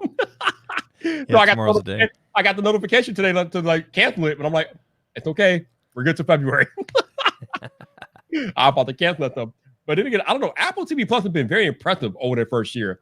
I know they've been kind of jacked up by the Rona, but man, they put out some solid content in their first year. I've been kind of blown away by the content on Apple TV Plus for real. Yeah, I mean, I'm different. I mean, I watched the morning show Mm-hmm. I tried getting into Mankind, and I tried getting into a couple of things, and then Ted Lasso came along. Ted Lasso's awesome. Ted Lasso with the best show on the service, definitely. But let's bring in the man himself, Mr. Brand Deal, Mr. Marketer, Mr. All Around Badass. Andrew Edwards is here. What's up, man? What's up? Oh, I love the shirt, man. I'm digging the shirt. I've got that shirt. I'm gonna go change into it. Do it live though. Don't leave. Go get it and then come back and then change into it. How you doing tonight, man? Good. Just getting ready for another crazy week of stuff. Yeah. I'm not as busy as you, but I'm starting to get busy, man. I'm getting phone from everywhere. So I'm like, damn. Kind of crazy. Yeah, it's weird. Not traveling at all, but still being just as busy, as it's always been. I was kind of worried when things started getting locked down earlier in the year, February, March. Like how would things be going? Would brand deals be going away, et cetera? But it's just been, especially now in the fourth quarter, it's just as crazy as ever. You're right. It's crazy. Like Mark has putting out a video damn near every day. You know it's crazy with that. So I was mentioning earlier to Viper, maybe you can expand on this for him and for everybody else, because you don't have, like, you've been doing this long enough. You talked about this at Vid Summit. You've been doing this long enough that you get those impressions and you get those clicks and you show that data to your brands to show that you can bring that maximum value, as to say, versus a creator that has 1 million or 2 million subscribers, right? Yes. Not about impressions. Well, it's impressions on their stuff. So if I can send an advertiser, and I make sure I have tracking links. So I use geniuslink.com as my choice for tracking. If I can send, let's just say, 5,000 people to your website to check out your product by saying, check out the link in the description. Meanwhile, someone with 3 times my subscriber base sends 2,500 to your website. Then it's really like, which one is more important? Is it these numbers that you look at when you first go to a YouTube page, or is it the result? And so I always try to bring the conversation back to that. Anytime a company wants to talk about things like subscribers, I just kind of veer away from that, because to me, it's pretty meaningless, with the exception that once you hit a certain point, you can just focus on subscribers because you have so many that you will be able to send people someone's way. But even when you're at that level, if that's your mindset, then you're still not going to deliver as much as you could, because I always think, if I'm working with a brand, how can I make this successful for them, right? But in a way that's respectful to the people that watch my video. Mm-hmm. So I don't want to just cram something down your throat because you're watching, because then it's all about just getting the view. No matter how I get the view, just get the view and get the click. I don't care if I have to trick you into clicking it, or I just, it's just the wrong way of doing things. So if you find products you think will appeal to your audience, and the other thing, even if you don't like the product, even if you personally don't like the product, right? Like, this is where, like, when Viper was saying earlier, like, I disagree with him often, it's all out of love. It's like, listen, I just want what's best for my friends, okay? So if someone releases a product and you personally don't like the product, don't trash it. Instead, what I do is, okay, you know what? I don't like this, but who would like this? Who would buy this and genuinely feel like it was money well spent, even if I wouldn't? Let me talk to that person. So it's not about me, it's about who would like this, and then let me talk to them and tell them why this would be good for them. It's easier, in some ways versus others. Like, I think a lot of us would agree, it's very easy to talk about why, even though we might not use one as our own device, why someone would want to pick up an iPhone SE, right? We can figure that out, even if it's not for us. But a lot of times we'll see products and I'll just see people, wow, this sucks because it doesn't do X, Y, and Z. Yeah. But it's like, no, think about who wouldn't think it sucks. There are people out there who would think it's great, even if it's not you, who would think it's great, and then talk to them and help them.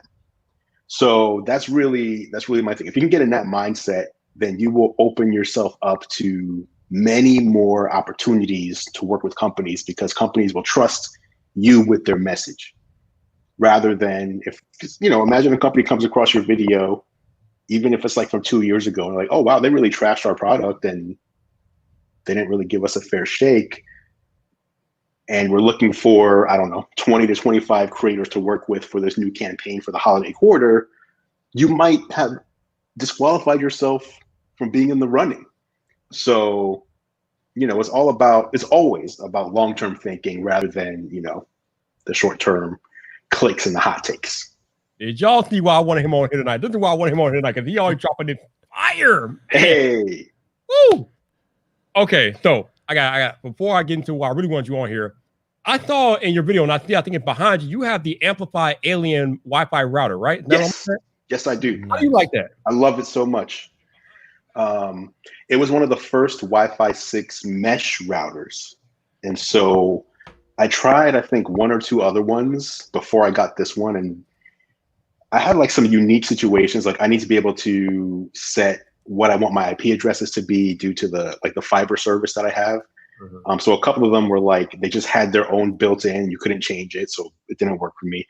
This one is so great. So I have 3 floors in my house. I have a second floor, a first floor, and a basement. And so I have one on each floor, just because like the floors are we have like really thick drywall in this house. So like, I just figured let's just put something on every floor to make it easy, but it's incredible.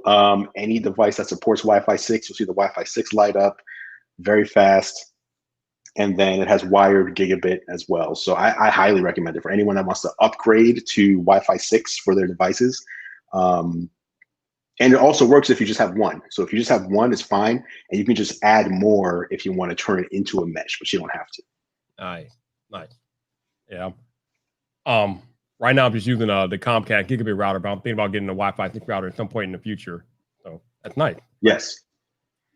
Okay, so I wanted to bring you on here to talk about marketing, because like I said, One second. Let me put that over there. Andrew, you're bad, Andrew, you're bad. Okay. You got the really product called Karen, you bad. So, marketing. I know you understand marketing a hell of a lot better than I do. So I got a scam email, Andrew, from a agency representing a video game company who wanted me to advertise the video game on my Apple channel. Okay. When I first read the email, I was like, why would you want to advertise a video game on my Apple channel? But then when I thought about it deeper, I'm like, okay, maybe when I look at my audience, most of my audience is men between the ages of 25 and 34. So even though my channel is mostly Apple and related to Apple, it might be a good idea for a video game company to get advertisement on my channel, because it's still kind of like the same demographic. So can you talk to us about how that type of marketing works and how deep it goes? Because I remember when Apple started feeding iPhones to creators a couple of years ago, they went outside of tech. They didn't just only do tech creators. They went fashion, beauty, everything. So talk to us about that type of marketing and how it works. Yeah. So first of all, everything that I know is just my own observation. So for anybody who's watching, like I've never been to like business school or marketing school or any of that. It's just me, doing this for so long that I just pick things up. I think it's just a matter of I feel like I'm in the tech world, so I don't know if this is just a tech world thing or if this happens in no matter what industry, but I feel like in the tech world, there's this bubble that people have a hard time like removing themselves. So like Apple is really good at removing themselves from the tech bubble. They don't focus on specs. Like they focus on specs, but like privately between themselves. When it's to the public, they don't talk about specs. They talk about the experience. So Apple, for just using that example, they don't sell to tech nerds. They sell to everyone, right? It's the most popular smartphone sold in the United States, as an example. So it's not just techies buying this phone. It's moms, it's dads, it's doctors, it's stay-at-home people, it's teachers. So putting the iPhone in the latest, let's just say, giving it to someone who writes for People Magazine or Us Weekly, well, that makes perfect sense. Like, you're going to read about it. You're going to talk to your girlfriends about, like, you know what I mean? These aren't people that are going to be rushing to the latest MKBHD video, right? So how are they going to find out about it? Well, Apple's like, okay, we're going to put it in, you know, like I said, Us Weekly, Better Homes and Gardens, HDTV. Of course, they're going to send it to the tech publications. They're going to send it to newspapers. And that's how you reach, like, the masses. So it's not about, like, you don't just match one-to-one. So obviously, if you have an Apple channel, it makes sense for someone who makes products for Apple devices to contact you. So that's a no-brainer, right? But if you have an Apple channel and we know that mobile gaming is a multi-billion-dollar industry, and a lot of these people are playing these mobile games on iPhones and iPads, well, that makes perfect sense. If your game is on the App Store, then why wouldn't you, right? If your game is on the App Store, if anything is on the App Store. So if you have a, you know, I'm trying to think, like an AR app that can measure what is the exact sneaker size that you should wear based on the brand. I'm just making something up on the fly. So whether it's Nike versus Adidas, because everything might fit differently. If someone came to you and said, hey, we have this app that if you're a sneakerhead, we can tell you exactly what size to buy depending on the brand you're trying to pick up, whether it's a Yeezy or whatever. I wouldn't be like, well, I'm an Apple channel, and that's not Apple, that's footwear. Like, you broaden your horizon. You're like, hey, a lot of sneakerheads carry around iPhones. And they're using Apple. The reason they do is because they can use Apple Pay when they're checking out to get a very fast checkout to try to beat the bots.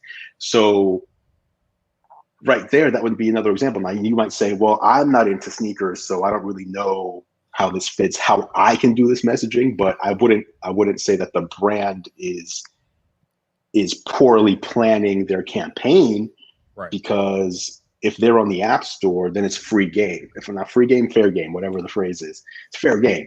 So I see it that way. Like, if it's a product that will help your audience, then there's nothing wrong with it. So if this was a legit company, for example, that if it wasn't a scam, if you, first of all, I don't know if they were paying or not, but if it's free, I'm usually like, I'm not even really considering this for YouTube. Maybe I'll share it on Twitter or something, Instagram. Mm-hmm. But if a company's paying me and I think it matches up with what my audience might like you said, like, I think a lot of us would say our audience is probably a similar demographic. Yep. Usually it's mostly men, usually in their 20s and 30s. Well, what do men in their 20s and 30s like? Like, you know, there's a reason why Heineken will advertise on those kinds, that demographic. Now, I personally wouldn't accept a beer related sponsorship, but if I did, I would be like, that's right in line. Even though Heineken is not tech at all, it speaks to the audience, right? My audience more than likely matches up with that product. So it would make sense. Yeah. It's funny, like I said, you know, if you would have told me this maybe a year or so ago, I'd probably be like, what the hell are you talking about? But now that I've been doing this a little bit, some of the stuff is starting to make more sense to me the more and more I do this, because again, at the end of the day, brands want as many eyes on their products as possible, but you get to a point where niche doesn't really matter, because again, you might want to advertise a video game on an Apple channel, but that Apple channel has the target demographic that you're going for. And like we were just talking about earlier, Apple needed iPhones to tech people, beauty people, fashion people, because everybody can use an iPhone. Everybody uses an iPhone. Techie. So that type of inclusive marketing makes sense to me, especially at that scale. So yes. I want to talk to you about that. Definitely. But one thing I would say though, like if it was me, I wouldn't make like a full video dedicated to that, because then it's not correct. It's not on brand with the channel. Right. But if you do it within a video, integration, then you're serving the audience. Yeah. Yes, absolutely. I agree. Definitely. Zach, nice shirt. Thanks, man. He did change. He did change. That's awesome. It was on top of the laundry pile. I saw my wife clean it earlier, so thank you, wife. Did you get yours through 80s Tees as well? My what? Your shirt. Did you get the shirt through 80s Tees? Oh, did I? I honestly, usually, like when I see a cool shirt, it's like if I'm scrolling through like Facebook or Instagram and it's like one of the ads and you're scrolling, I'm like, oh, that looks cool. Let me click on that and buy it. So I honestly have no clue where I even got it. Maybe. Yeah. That's where mine came from. I have like 3. Actually, I think I got this after I saw you wearing it in one of your other videos. I'm like, I need that shirt. Oh, so okay. I've had this for like a year and a half. So there you go. Andrew Edwards made me buy something. Amazing. Indirectly. Shocking. He's probably talking about. He's probably talking about. Anybody's surprised by this. Andrew ever make you buy something? Anybody's surprised by this? Nobody's surprised by this. Actually, I used to send out Andrew's when I worked for the distributor. I used to send out your videos all the time on when you were doing accessory stuff back in the day, like cases and things like that. So, thanks for the helping with the sales. Appreciate it. That's awesome. Nice. Okay, so I know you probably can't say too much, but I got to ask you about your experience playing the Series X. Let me see. What can I say? Yeah. Well, I guess the one thing I'm just going to talk about stuff that I've seen other people talk about. So it's already public. Right. And Microsoft has also talked about. But I guess the one thing I'll say is a lot of times I'm skeptical because obviously when a brand tells you something, they're not going to tell you the negative, right? They want to hype everything up. So I'm always kind of skeptical. Like when Apple was showing the HomePod Mini, I was skeptical because we've all listened to similarly sized, Alexa devices or Google Home or whatever. So I was skeptical. And I won't go any further on that. But for Xbox, I was skeptical because you can tell me whatever you want. You can show me a video, but if it's your product, I don't know what you sped up or what kind of, I just don't know. So the one thing that impressed me right off the bat, maybe not right off the bat because you have to set it up first, but the first time I turned it on after like my initial setup, it's just powered off, and then you turn it on, and like 1.5 seconds later, you're at the home screen and logged in.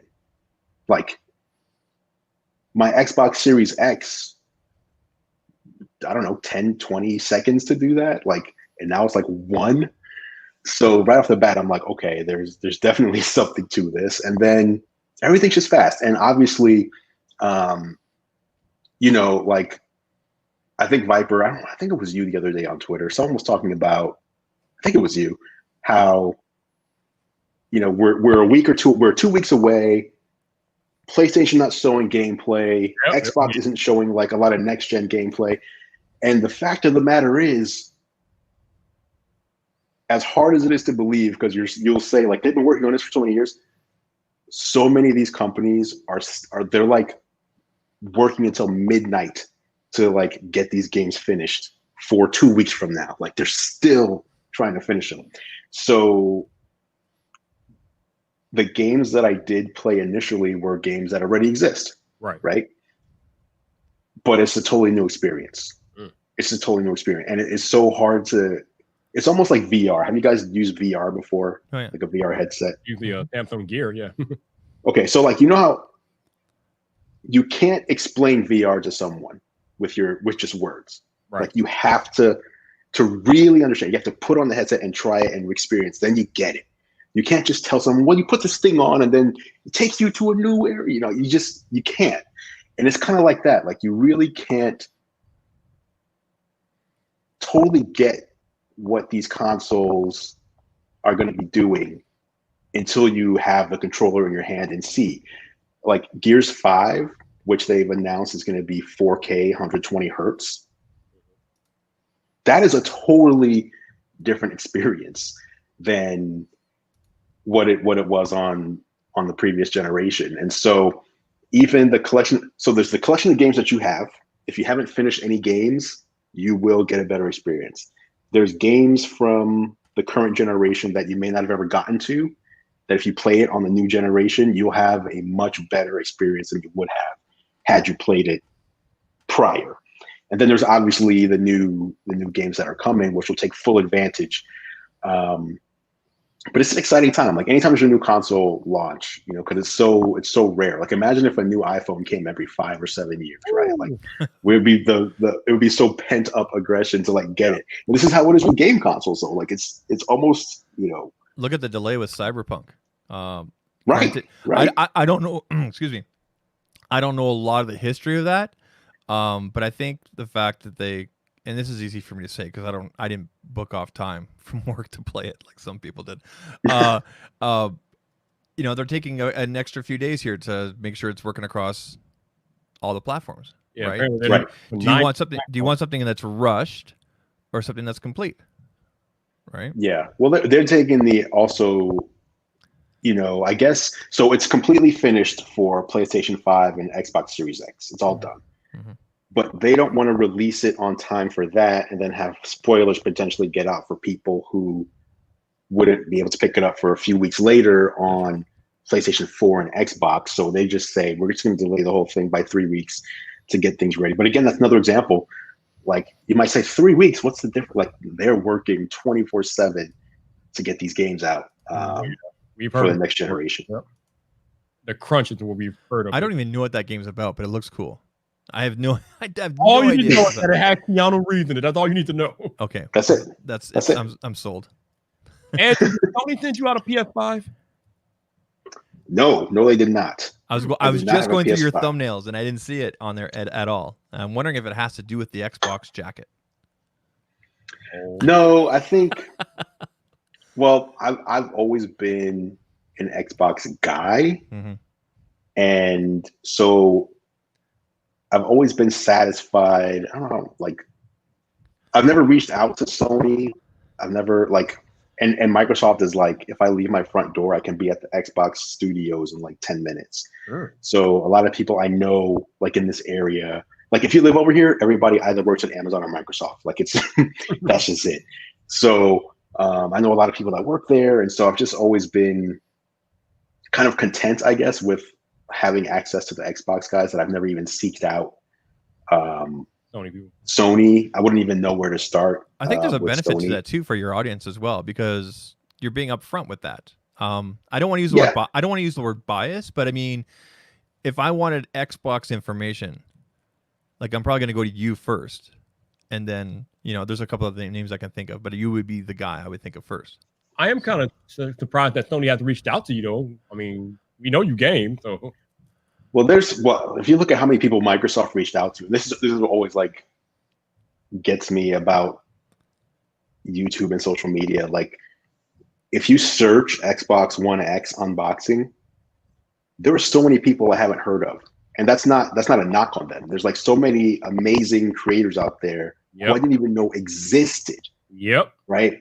Who now I know about just by certain like but I guess the point is there's so many people out there. I think I've showed like unboxings of PS4s, but I've never showed like gameplay or any events or anything. If I go to E3, I'm usually looking at Nintendo or like Xbox stuff.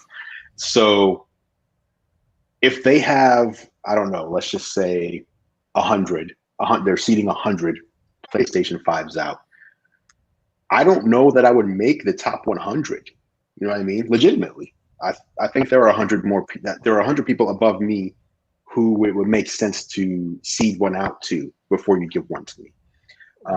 Versus Xbox, I think it makes sense to seed one to me. I think if you had, again, 100, I would make the cut due to like my experience with the brand, my experience with like the company, and also just my personal experience with their products. So I think that's it. And they haven't reached out to me, but I think it makes sense. Like it's a product that I own and like I enjoy, but I don't. You're an Xbox. If I didn't run my channel, I would not buy a PlayStation 5. Like at launch, I would still buy one, but like it wouldn't be as important to me as making sure I get the new Xbox. So I guess you just answered my next question. I was going to ask you, did you pre-order a PS5? I guess you did. Yes, I pre-ordered everything. because I didn't know like who was going to send what. Right. And you want to, again, with what we do for work, or channels or part-time, whatever you want to call it, it's these types of things that come along, like I said, once every 7 years. It's important to have that. So no matter what it is, even if I had to go on Craigslist or something and pay somebody an extra $300, like I had to do that for, forget, one of the iPhones. I think it was the iPhone 7 Plus, because I like to show the different, the new colors or whatever. And they had the jet black one, which was so hard to get on day one, especially. I had to find somebody locally who had a jet black 7 Plus, and they charged me like, I don't know, $400 more than the cost of the iPhone. But good for them. But I mean, it was worth it because of the views that I was able to get by having that, because like almost no one had that phone, and so that was like one of the top searches, and so the video performed really well, and so that's just the cost of doing business. But whatever it takes for some of these products, you just have to make it happen. A jet black in these new form factors would have looked so nice. No, well, let's see. There's the black 12 non-pro is very close because of the glass. Yeah. It's very close. Because the jet black 7 was, I guess it was metal, but it looked like a shiny plastic, almost like a piano. I was gonna say there's more of a piano finish on it. Yeah. So what is your favorite color iPhone 12 this year? Well, the only ones I've seen are the ones I have so far. So I have the Pacific Blue Pro, and I have a black 12. Those are the only ones I've seen so far, because I haven't made it to, like, in person, because I haven't made it to an Apple store or anything, with everything that's going on.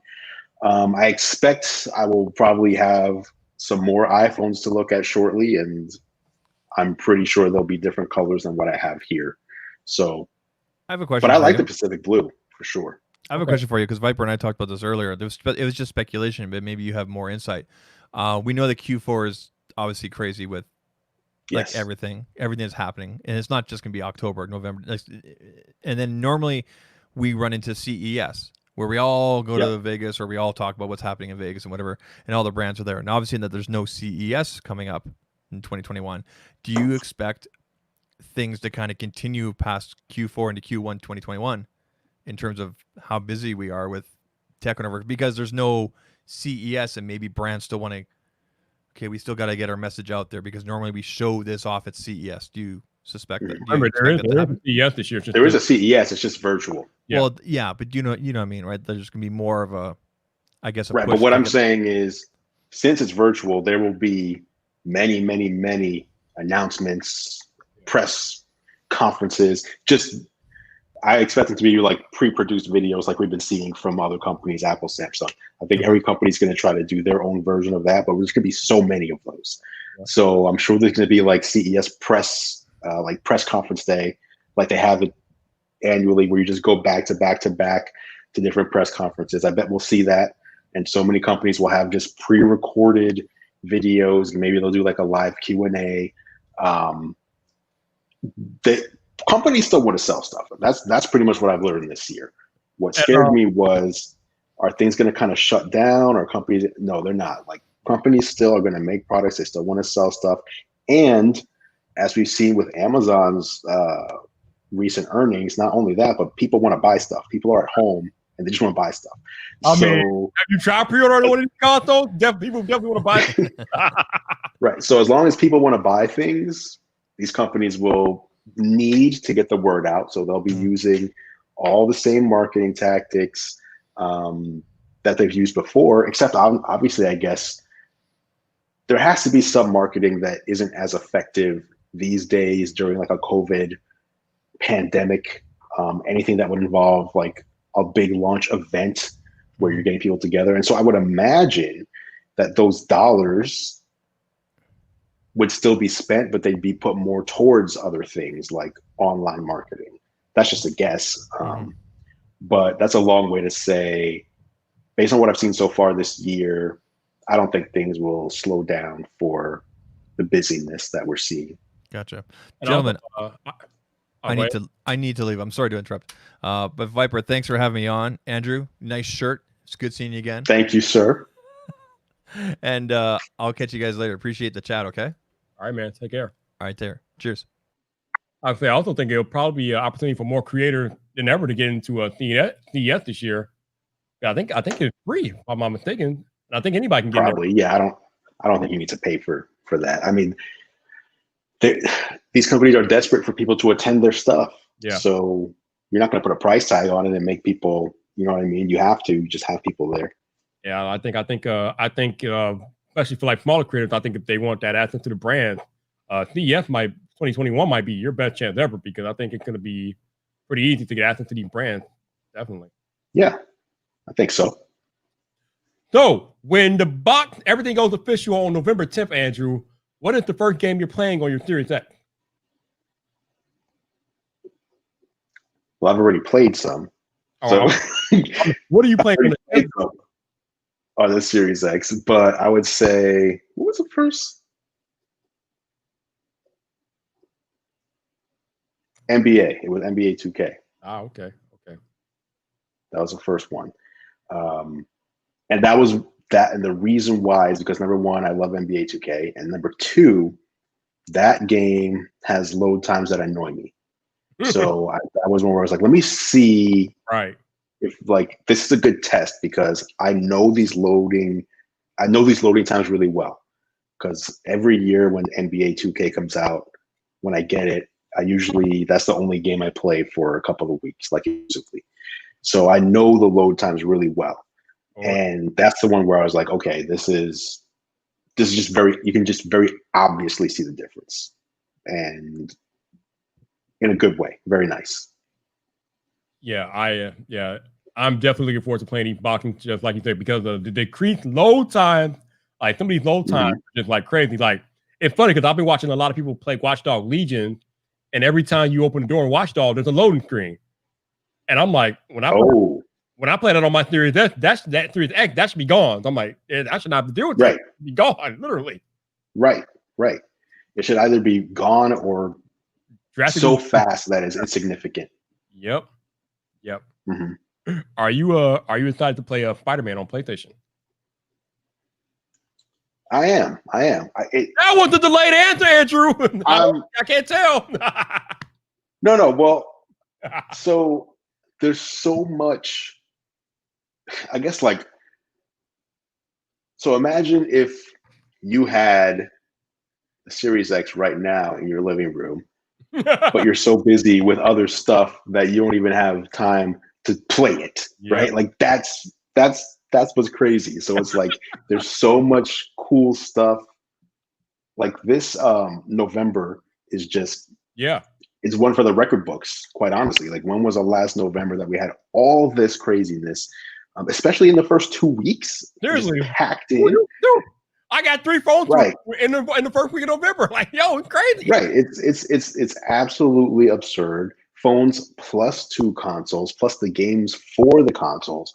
So when you ask me if I'm looking forward to it, it's like the answer is yes, but it's more like, when will I have the time to play through? Like, another reason I like games like NBA 2K is because I can play a full game in 20 minutes. 15-20 minutes I can play a game, right? Versus something like Spider-Man, 15 to 20 minutes, you might, be in the middle of something, a mission or whatever it might be. And it's more of like a time commitment for those kind of games where you just have to like sit down for like an hour or two to like make some progress and get into it, versus something that, you can just jump in and out of. Yeah, that is the cool thing about sports games. Like you said, you can pretty much jump in and out. Also, I'm sure you'll be putting that quick resume feature to stuff on Xbox, because that looks pretty cool. Yeah, same thing with that. Like, when you watch other people talk about it, you're just like, okay, that's fine, that's cool. But when you actually experience it, and then you just start to realize how everything is just fast. It's almost as fast as when you had cartridges back in the day. Like, or if you have a Nintendo Switch, nothing ever is a loading screen on the Switch, because it's all cartridges, so it's just instant. It's almost like that. It goes back to just speed. Everything you do is just fluid. Just everything reacts. There's no waiting around. It's almost like going from dial-up to a high-speed connection. Just everything just goes. So, and it's not something I really realized I needed until you get it, and then you realize, wow, like it's so much better now than it used to be. So yeah, I'm looking forward to that because loading screen for like the work, especially in games like Grand Theft Auto and like those. yes, I will not miss loading screens at all. Like, bye, don't come back. yes, and you got that Dolby Vision TV. I have to throw it in. I have to throw it in every time I talk to you. Dolby Vision. We both have it. So yeah, we both have the same TV. So oh yeah. Is that the TV you're going to be using to do your gaming on? The main one that I have is so my favorite TV right now, more than LG, is the Samsung 8K QLEDs, which I feel like rival the picture quality of OLED, but they get way brighter. So if you're watching HDR content or playing HDR content, it's really like incredible the amount of like the light. Like if you take like a firework or something, the way that they're able to make that look due to the brightness, the high, like 2000 nits of brightness in the highlights there is so incredible versus what OLED can do, which I think is, I don't know, 400 to 600 nits or something like that. So it's a big difference. But the TV that I'm talking about, which I love, it only has one port that supports 4K at 120 hertz. So the other ports don't. So it's 4K 60 on all the other ones. Versus the LG TVs, all the ports support 4K 120 hertz. So in other words, if I put a PlayStation on this TV as well, that would be maximum 60 hertz because there's only one port that supports it. But the way I have my setup here is, so that's my living room that I'm talking about. But I also have, I don't know what I call it. It's like a mock living room. It's like a set for videos, for if I want to do record videos. So that's where I have the G10, which is it's the same panel as the C10. It's a gallery design. So it's supposed to look like a piece of art on your wall. Same display though. That's where I'll have an Xbox and a PlayStation there, which I'll use for like when I want to record videos about that stuff or anything having to do with living room, home theater. That'll be my area for recording that. So I will have that as well. But 120 hertz, that was another thing where I was like, number one, you can't really see it when you watch someone's YouTube video. You're not getting the 120 hertz. So you just have to trust what they're saying. You're not really experiencing it. So I didn't know what to expect because I'm not a PC gamer at all. So I've never experienced 120 hertz gaming until now. And it makes a difference. Like all these things, when you combine them together, really feel like I see now why this is an important spec, why it makes a difference as a gamer. Yep. Yeah, I'm not a PC gamer either. I'll kind of make fun of them, but yeah, I'm not a PC gamer, but I am definitely looking forward to playing my PS5 and Xbox Series X here in a couple of weeks. Getting closer, baby. We're getting closer. Woo. Well, let me ask you, what are your games that what are your first games that you're gonna play? Okay. So I've already brought 5 games for the PS5 and 3 for the Xbox. So I think the first thing I'm playing on Xbox is probably Assassin's Creed Origins or Odyssey, one of those, I think. Because I haven't had a console in 2 years, so I haven't had a chance to play those yet. But those look so fun, so I play that. I'm also looking forward to playing Watch Dogs Legion because that game just looks like a lot of fun. Obviously, I'll play. And that one is Series X optimized. Yeah. So that's good. I'm playing Spider-Man because that's day one for me. I already got that and brought it. So yeah, definitely playing Spider-Man. But yeah, on Xbox probably. Now you have Game Pass. You have Game Pass, right? I do. Yes, I do. Yeah. So I would recommend if you just want to see like what your console can do. The 2 games that I would say would be Gears 5 and Forza Horizon 4. Like especially Forza, like you. Yeah. It was so incredible. So one of the things that the Xbox can do, it has that new share button on there. Yep. So if you tap and hold, it'll record like a minute, like the last minute of gameplay.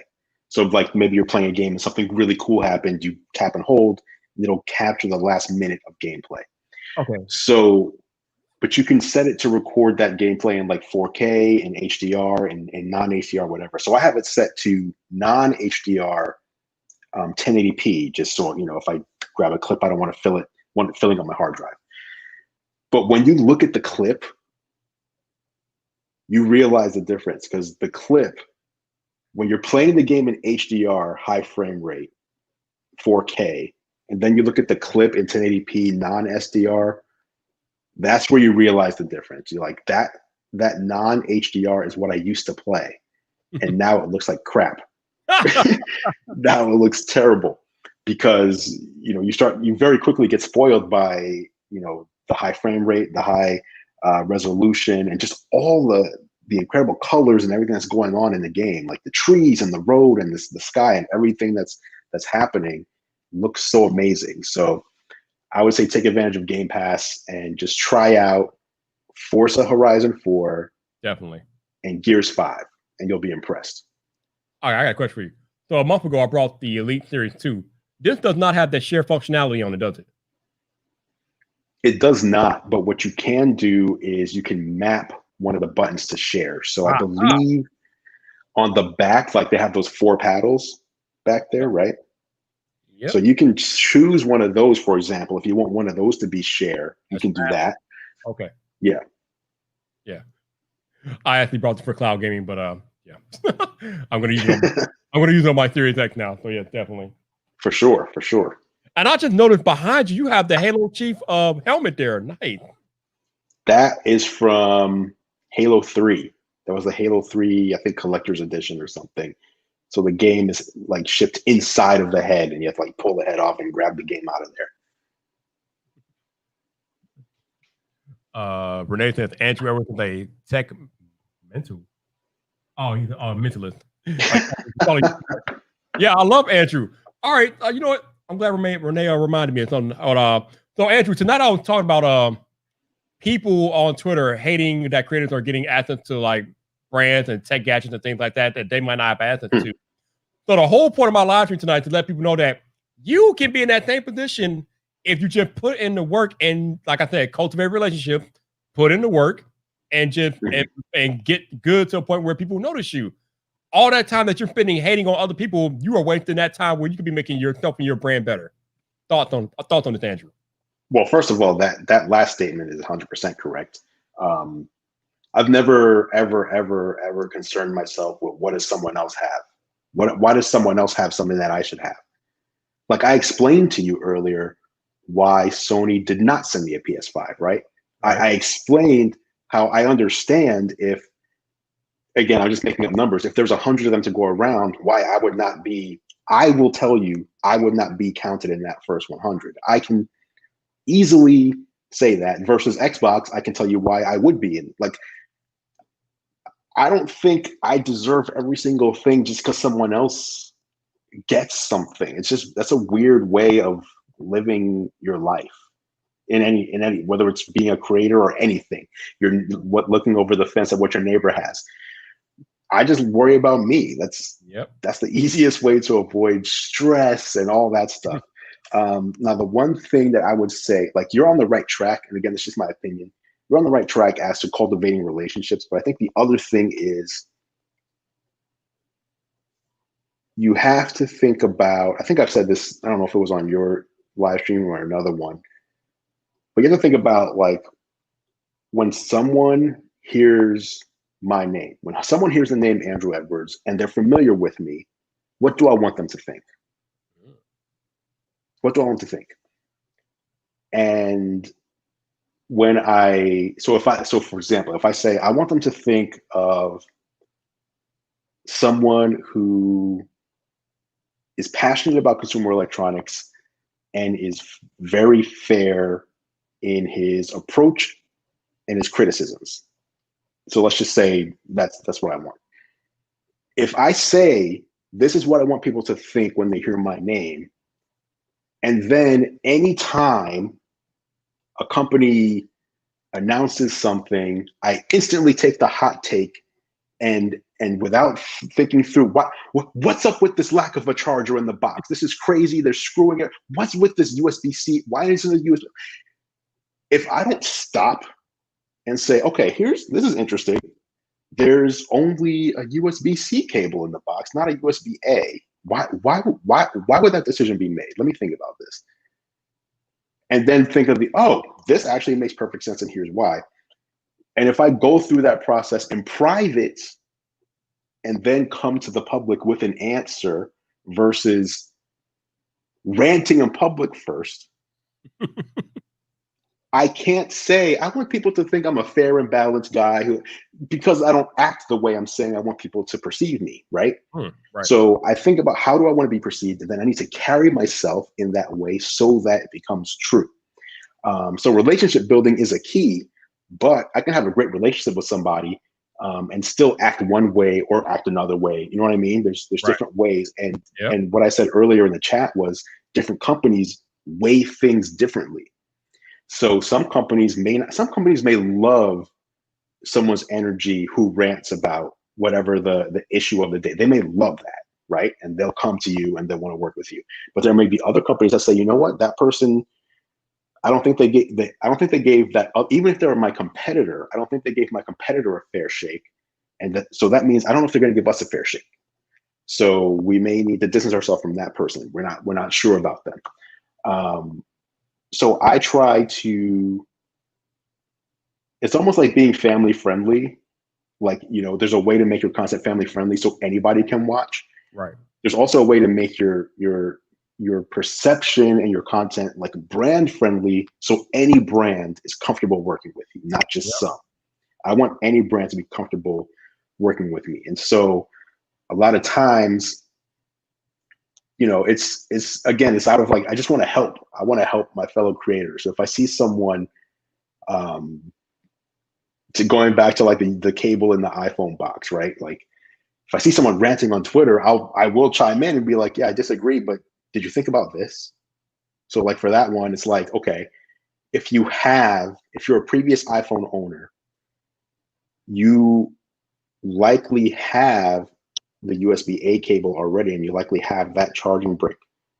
If you're an Android switcher, then you likely have, I'm not saying guarantee, but you likely have a USB-C cable or charging brick. So then the cable that you need is in the box.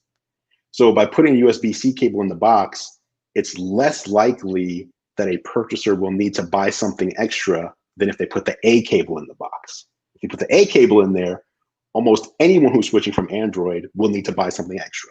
And then there's a complaint for that side of things. So it's just like, I want to think about why a company does something, but I want to do it in private versus ranting in public. And then I want to come to the public with, hey, did you think about this? And if a brand sees that, they will, I think, my assumption would be that they would be like, oh, this guy he thinks before he talks. He thinks about why we made the decisions that we did, and he tries to educate the public. So it's funny. Renee making fun in the chat, but I've heard Renee talk about. I mean, he is right. He is right. I've heard Renee talk about this too, though. I've heard Renee talk about. Sometimes I ask Renee what he thinks about something, and he'd be like, "Well, I don't want to just come immediately with a hot take. I want to think about it first, and then come back with a video." So Renee thinks the same way. I'm getting better at it, but it's a slow process for me. But I'm getting better at like thinking things through and then making reactions. But I don't know. It's interesting. But I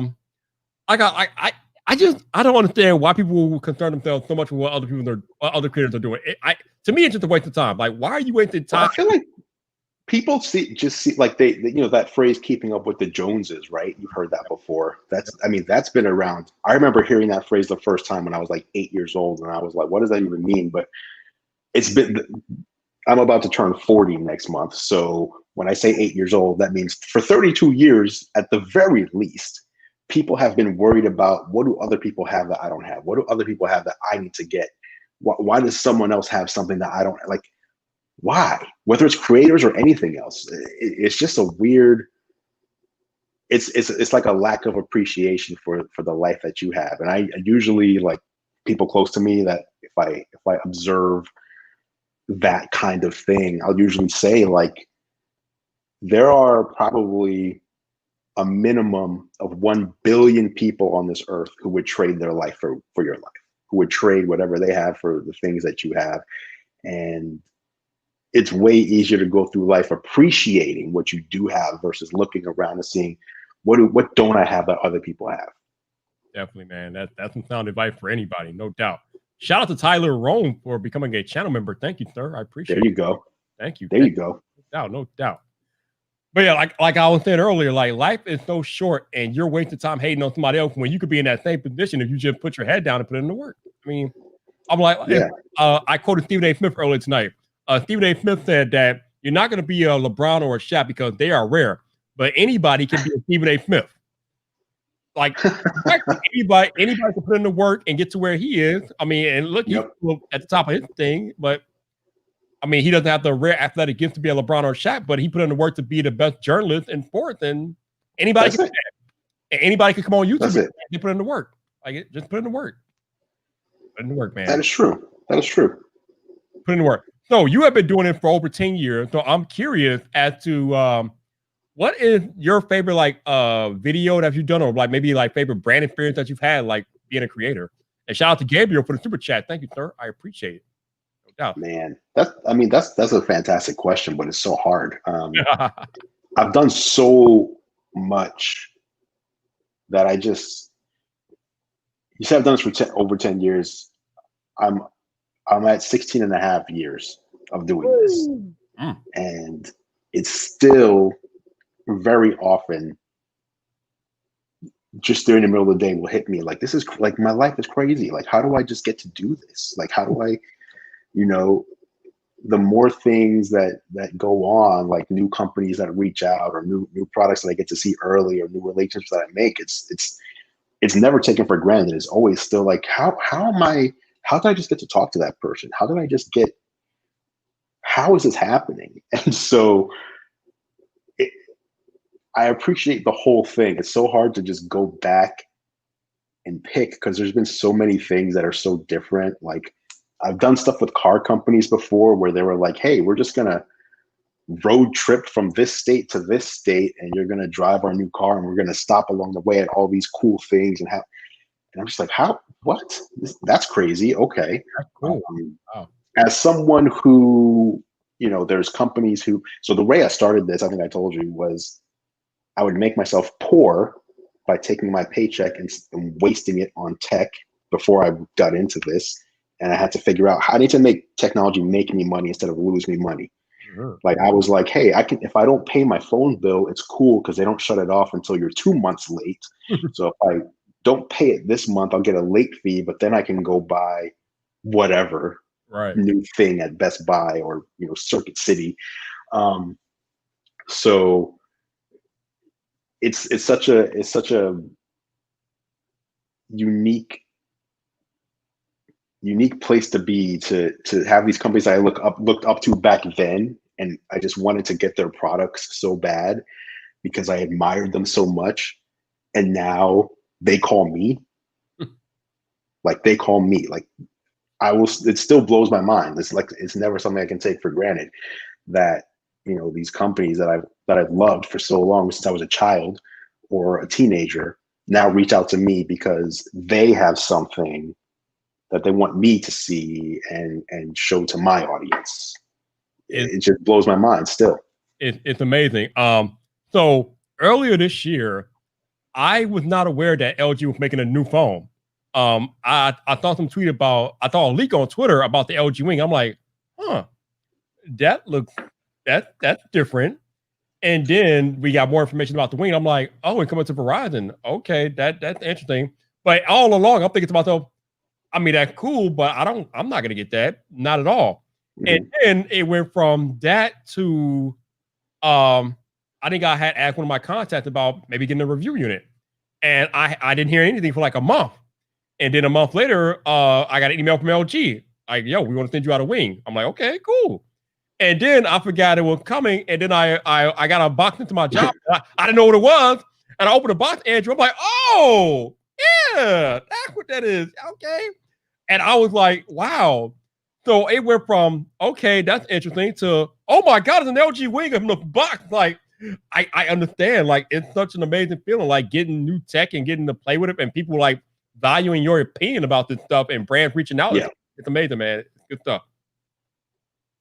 It is. It is. And like the one thing I have to, it's not hard for me to do. Again, I've been doing it for so long. It's not hard. Like it was hard from the beginning to recognize that like the product that's sent over is like the right way to look at it, I guess, is it's an assignment. It's work. It's not like, it's not for fun. It's not free. It's not a toy. It's not free. It's not free. But it's really, and it's not that I owe the brand anything unless there's a brand deal in place. I don't owe them anything. Like LG sent me a wing, which it's still in the box because I've just been so crazy busy. Or Apple sent me the iPad Air pre-launch. That's still sealed, sadly to say, because I've just been so crazy busy. Right. But it's not that I owe the brand something. It's not that I owe them the assignment, but the assignment is to my audience. So company sends me something. This is an assignment for me, if I choose to accept the assignment, to present information that is helpful to my audience. I want to help someone out there. And that goes back to what I was saying earlier. Like the LG Wing, I already know without having touched it, that is not a phone that I would put in my pocket and carry every day. Like that's for me. That's not the phone that I would carry. Right. But that's not the video content that I should make. The video content that I should make is who would want to carry this phone, and let me talk to them. Because most people, when they're watching content, they don't want to watch to hear what they don't need. They want to hear what they do need. Yep. So I need to use the LG Wing, think about the use case, think about who would buy this phone and genuinely love carrying this for a year, let's just say. Let me build the profile of who that person is and then talk to them. I'm going to make this video for them. I'm not making this video for haters. I'm not making this video for people who want to hear me tear this product apart. I'm making this video to help whoever that person is who would like this device. Let me help you and tell you why, in case you're not aware that this exists, that it does exist, and why you might like it. So that's it. Absolutely. Whoa, shout out to Sam, my man from iUpdate with the super chat. Thank you, sir. Sam, what up? There's a love the assignment angle when working with brands. Super great way to look at it, and a testament to how professional and dedicated you guys are. Absolutely. I hate when people tell me, oh, you got that for free. I'm like, no, this is not free. This is work, okay? There might not be no monetary exchange, but trust me when I tell you, it's like I tell them all the time. Brands aren't just sending out stuff, just sending it out for charity. They expect us to do something with it, cover it, put content out about it. Now, I know, Andrew, you just said that you don't owe anything to a brand, and that's true. But they're not sending it out of charity either. They're expecting content to come out of that transaction. They hope. So I just want to be clear on that. They hope. Right. Like there is no obligation. Like there's no, hey, if we send you this, you have to do this. Correct. Right. Like even I don't know what I'm allowed to say about some of these companies, but I'll just say some companies will put in the contract like an NDA. They'll say the language is, we're sending you this in the hopes that, you know what I mean? In the hopes that we're sending you this and you need to do something, like, because someone could send you something, you're like, I don't like this, so I'm not gonna, there's no obligation. So, the reason I say that is because I know you're newer at this, so I just want you to know too. Like, I appreciate it, yeah. There's no obligation if someone sends something to you that you need to do something with it, unless there's an agreement that we're sending you this for this purpose. And there's no agreement, like something, like Nomad, right? Nomad will send cases out. Yep. They sent me these iPhone 12 cases and asked for them. They show up. I like Nomad a lot, but I don't have an obligation to say, oh, these cases came in. Now I have to put it on my phone and take some pictures so I can show people because they sent them. No, they hope I will, and I probably will, but my mind is free from feeling like I'm obligated to do something just because someone sent something my way. Definitely. So let's talk about what Michael Pepper just said. He said it's been eye-opening to see that the numbers are representative of what we have to offer these companies, either to see them recognize this have been motivating to make them push harder. So What does again, that mean?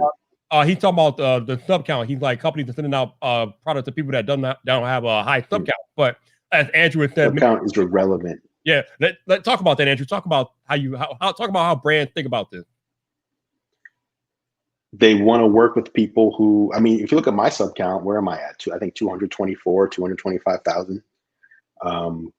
Which, again, if I've been doing this for, I think I've been on YouTube maybe for 12 years, something like that. So if you look at Renee Ritchie's channel, which is not even a year old, right? And how many subscribers he has, right, versus my channel being 12 years old, and it's like roughly even.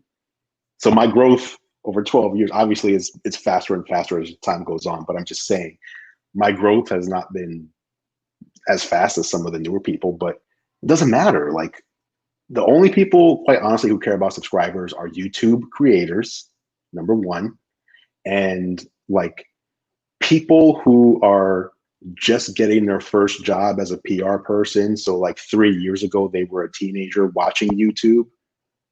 Like, my son is 13. He cares about subscribers because that's what YouTube puts right there. So, oh, how many subscribers? He's a kid.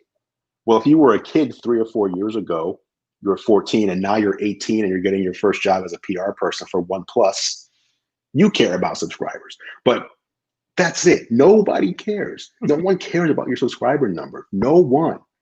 And a subscriber number is not something that a business, like a real business, is going to worry about. They want to worry about results. So if you can send people their way, if you can get their products sold, like if you're doing a brand deal with them, you can get results. The easiest way I always try to break it down is if a company gives you $1 and you can make them $1.05, they're happy. That's it. Can you give me profit for the money that I give you? That's it. If the answer is yes, then I'll work with you. Doesn't matter what your subscriber number is at all. Companies want to they want to make money. Like, that's what companies do. They are in the business to make money. And if you can help them do that, then they will work with you. That's it. End of story. Not, can you make me money? And by the way, how many subscribers do you have? No. Can you make me money? Yes. Okay, let's do something together. No. Okay, maybe not. That's it. So keep track of your affiliate. Like, if you link to Amazon or whatever, because that's an easy way to start. If you want to start approaching companies, you can say, hey, last year you released X, Y, and Z, and I did a video on it, and I put my Amazon link in the description. And as you can see here, I was able to sell X number of units, which generated X number of dollars. Is that interesting to you? Like, that's a very simple way to start a conversation, by showing that you already have had generated results for this company before you even work with them. And that's a great way to start. Renee says website ranking is also irrelevant. Even major publications can be irrelevant. It really depends on multiple factors. Yeah. Do you remember when Alexa used to be the website ranking website? Oh, God. I don't know if Renee remembers this. So as a publisher, you would go to this. So before Alexa is what it is today, and there was this website, alexa.com, and you would go there and you type in your web address and it would show you where your website ranks in the world compared to others. And so many people were obsessed with that too. And then it took me a while to realize all these ranking things, like all these things that you look at that make you like, that give you a little ego boost. They don't matter. They just don't matter. They matter to you and to literally no one else. They just don't matter. So focus, like, think like a brand. If you had a company, if you had a business, what would be your goal? If you had a business and you had, let's just say, $5,000, and you were going to split it up by 5, so $1,000, and you were going to give $1,000 to 5 creators, what is your hope that $1,000 that you give to someone does for you? Is it just to get people to watch? Is it to sell? Like, what is the hope? If you can think like them, think on the other side. What would I want out of this? Then it's much easier to deliver You know what I mean? The more you deliver, the more you'll be top of mind next time another campaign's happening. Definitely. I definitely agree with Sam here. He said companies love to act like they're so caring about, but their business is literally about how much money comes in and out. Yeah, bottom line, That's man. it. That's it. That's Literally. it. And I think some companies do care. Like, I don't know, maybe I'm biased, but I do feel like I think some companies do care. I do feel like, for example, I feel like Apple cares about privacy. I feel like they really do care about that. And just because, oh God, ComScore. Like just because, remember when there was the billboard about privacy at CES. Yeah. At the same time, there was like a bug Yes. for the iPhone, right? Great So job. everybody's like, "Oh, I thought Apple cared about privacy." Well, Yep. a bug doesn't mean you don't care. It means there was a bug, right? Yep. It doesn't mean they don't care. It means there was a mistake made, or I don't know if a bug is considered a mistake, but there was, something wasn't coded properly. It doesn't mean they don't care. It means a mistake was made. But I generally feel like Apple cares about privacy. I do think that Apple and other companies do care about the environment, and I think we'll see more companies that do. Just like you can't say you care about the environment and then not take drastic action. I think, like, you know what I mean? You can't say, like, for I don't know how long it's been now. If you go back and watch Apple keynotes, almost at the end of every single product, there's a slide that says, here's how much like recycled material, it's arsenic-free glass. It's all, like, they've been about, I think Steve Jobs was still alive when they were doing this. Yeah. Yep. They've been about like improving the environment however they can for so long that no one cared about this until they weren't getting a 5-watt charging brick in their box. But I don't know. I feel like when you watch, like, especially when you watch Tim Cook make appearances and speak and stuff, like, it seems like this guy really cares about like things that are important in the world outside of, he still obviously wants his company to make as much money as possible and lose as little as possible. But I do think some of them do also have, I think they have like a genuine care for certain things. And that could be naive on my part, because it could also just be, we're going to say we care about this thing because then other people who care about that thing will like us more and buy our products, even though we're just saying it. But if it attracts, that could be a thing too. But I don't know. What do you think? Do you think, like, using Apple as the example, do you think they care about things like privacy and the environment, or do you think it's more like a marketing thing? No, I think they care about that stuff, but I also have to raise an eyebrow when they are removing the charger brick because of the environment, but they still sell a standalone 20-watt adapter on their website too. So I mean, like you said, they have been doing this environment stuff since Steve Jobs was alive. So I'm not going to sit here and say that they don't care, but I'm also going to raise an eyebrow when they tell me, "Oh, we're trying to go carbon neutral by 2030. We're going to remove a charging brick to save on box life, but then you're selling an individual charging brick." I'm like, really? I mean, you're kind of sending mixed messaging. But no, I believe they care, but I also believe Apple wants to make money, so it is what it is. Yeah. Well, I think to answer that specifically, if you look at, so previously, Apple's chargers were a lot more expensive than this new one. Right. And even if they sell a standalone, they're not going to sell 250 million of those chargers this year, which they would have had to ship 250 million roughly, if that's how many iPhones they sell this year. 250 million 5-watt chargers, or 18-watt, whatever it was last year. Every single person with a phone got the charger, versus this year, I wonder, like, is it going to be 10 to 15%? Like, how many people are actually going to buy the charger? And I think, I don't remember if they said this or not, and if Renee is still here, he may be able to answer this. But I believe when they gave that figure about here's how much carbon will be like neutralized, or whatever you want to call it, and it's equal to taking off 450,000 cars off the road, I believe that was taking into account not just the removal of the brick, but also how many of the new ones they would sell instead. Mm-hmm. Yeah. I mean, I believe they definitely take everything into account. Absolutely. And I also, I mean, tech brand, you're right, but I think that's true of any brand or major corporation. They all care about their image more than most things. So, oh yeah, you have to. I mean, of course. I was just saying that earlier about me, right? Like if that's like I said, like I want to think about what's the image I want to portray. yep. Right. Even me, I think we all. I mean, you have to care about your image. Renee says, yeah, it was an in aggregate number across a few different reductions. Okay, there you go. But yeah, I like I said, I'm not gonna sit here and say that Apple doesn't care about the environment when they've been doing this stuff for 10 years per se. Like, but again, that doesn't mean I'm not gonna question them when they do something questionable, like remove a charger, then sell another charging brick. I'm like, you're trying to reduce waste, but then you sell a charger that you have to rebox up and send out. Like I know it kind of makes signaling, but I get it. I feel you though. At the end of the day, you gotta make the money, or you gotta cut those costs, especially in this pandemic situation that we are in. No doubt about it. True. So, which iPhone 12 are you rocking as your daily when it's all the review stuff is said and done? If I had to guess, it would probably be the Pro Max, just because I don't want to have FOMO for the camera. Oh, you sound like during previous time, it's such a weird thing to say that during previous times. During non-pandemic times, I travel all the time, so I would also want the largest battery I can get.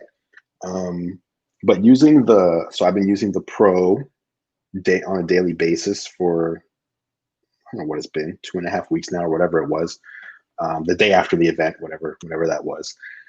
And I love the size of it. Yeah. So much more. Like when I pick up, so I still have the 11 Pro Max, and when I pick up this 11 Pro Max, I feel like this is so big all of a sudden. So huge. And the new one, the display is even bigger. I wonder how it's like, is it going to feel even bigger? Right. But I just, as someone who's this is where like the tech fan in me comes out. I don't want to carry the phone that doesn't have all the features. Of course. I want all the features. If they were similar, if they had all the features, this year might be the year where I choose the non-Max, simply because since we're home all the time, I'm never far away from a charger. Like I'm at this computer the majority of the day, so I'm not worried about battery at all.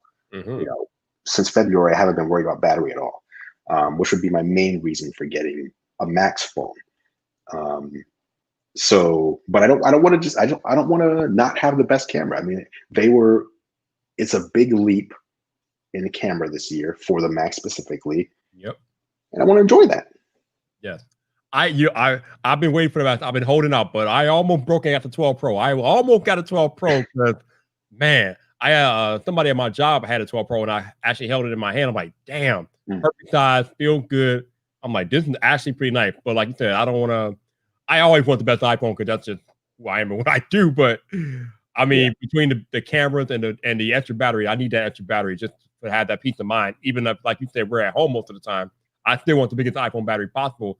I also want the biggest iPhone screen possible because I like bigger phones. So definitely holding out for that Pro Max. So waiting for Hey, now can I talk about the people who are mad about the camera for a second though?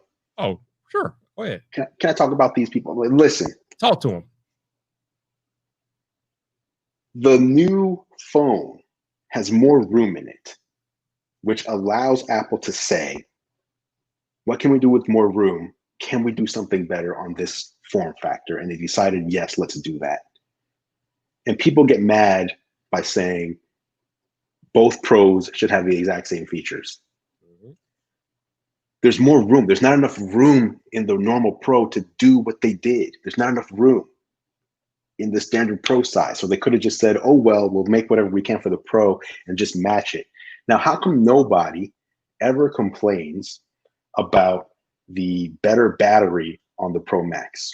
No one says, oh, I wish the Pro Max had the same battery life as the regular Pro, because they should be the exact. No one says that. They're like, oh, well, it makes sense. There's more room in there, so there's more room for a bigger battery. Well, there's more room in the camera area, so that's why they were able to do something better for the camera. There's more room. They're taking advantage of the room. No one complains about better battery life, but they're complaining about better camera specs. I think people are upset this year because up until this point, there's always been feature parity in the camera department between the Pro and the Pro Max. But like obviously you said earlier, or like you just said, Apple is finally making use of that extra real estate in the Pro Max this year And I don't have a problem with it. Probably because I always bought a Pro Max, but I don't have a problem with it. I am glad. I complained for the longest time that Apple wasn't using the larger screen real estate of the Pro models up until this year, because now we finally got features that take advantage of that stuff. So I am happy that Apple is finally using the more room in the bigger phone to provide better features and better camera. I'm cool with that. And they can do that because they're charging more for that.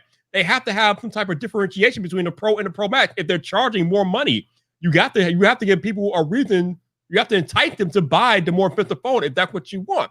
So why are we complaining about business 101? Practically, it's business. It's literal business 101.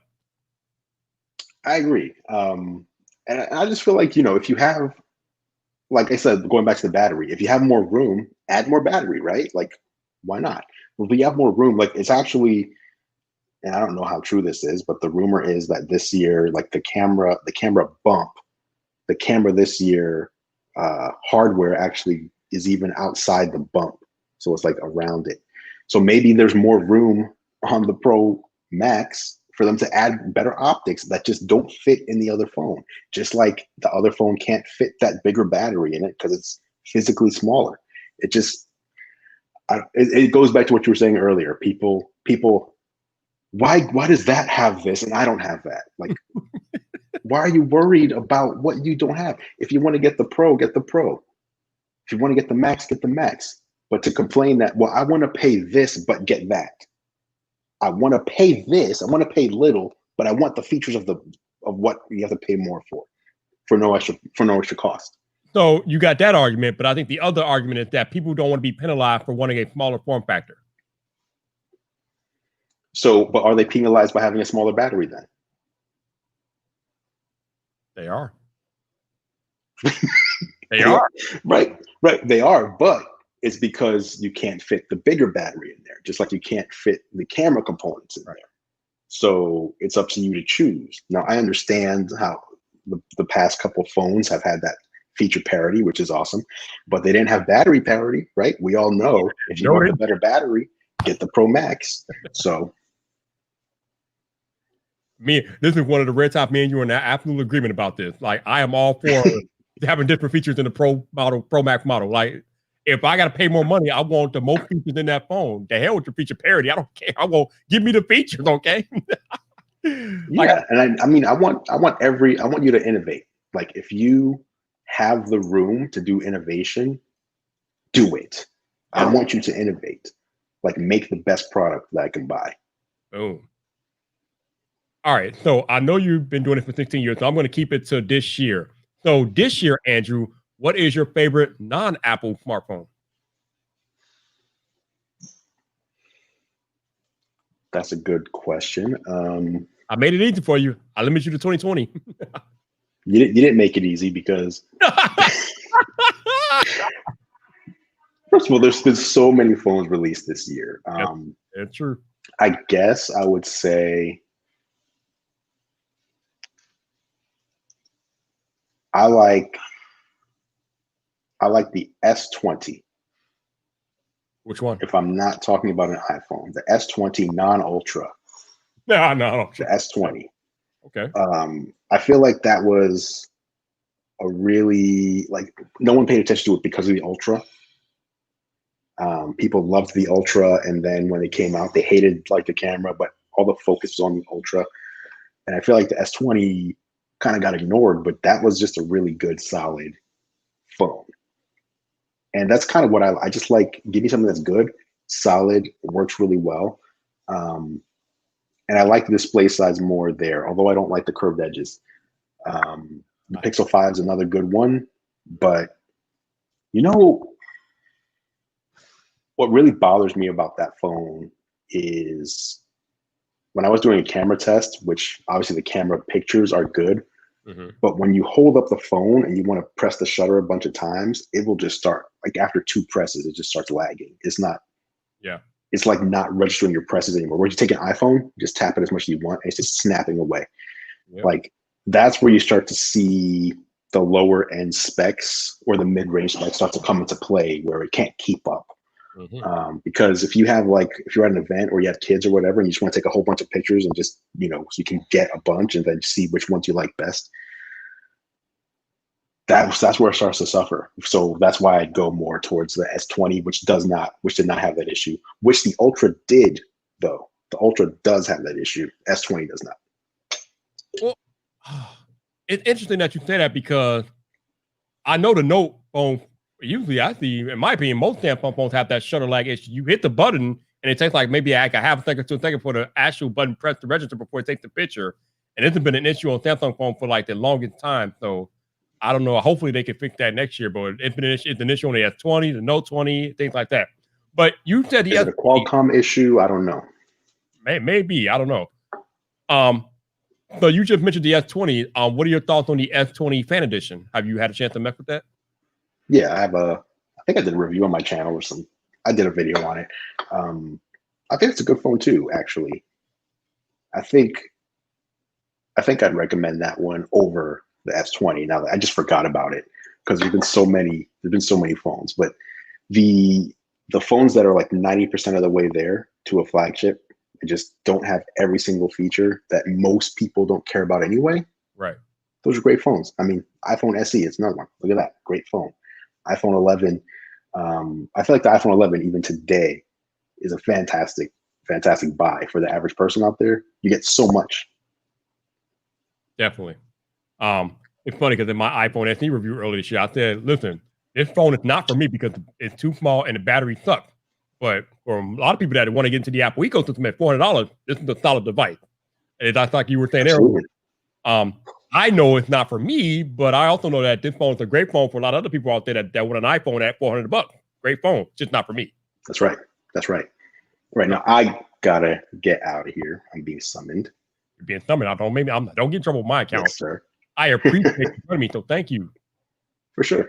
And I will see you on Xbox Live or PlayStation Network, whichever one we get on. Yes, sir. I'll talk to you soon. All right, man. Have a good night. All right, man. Appreciate Andrew coming on here, dropping some gems as he always does.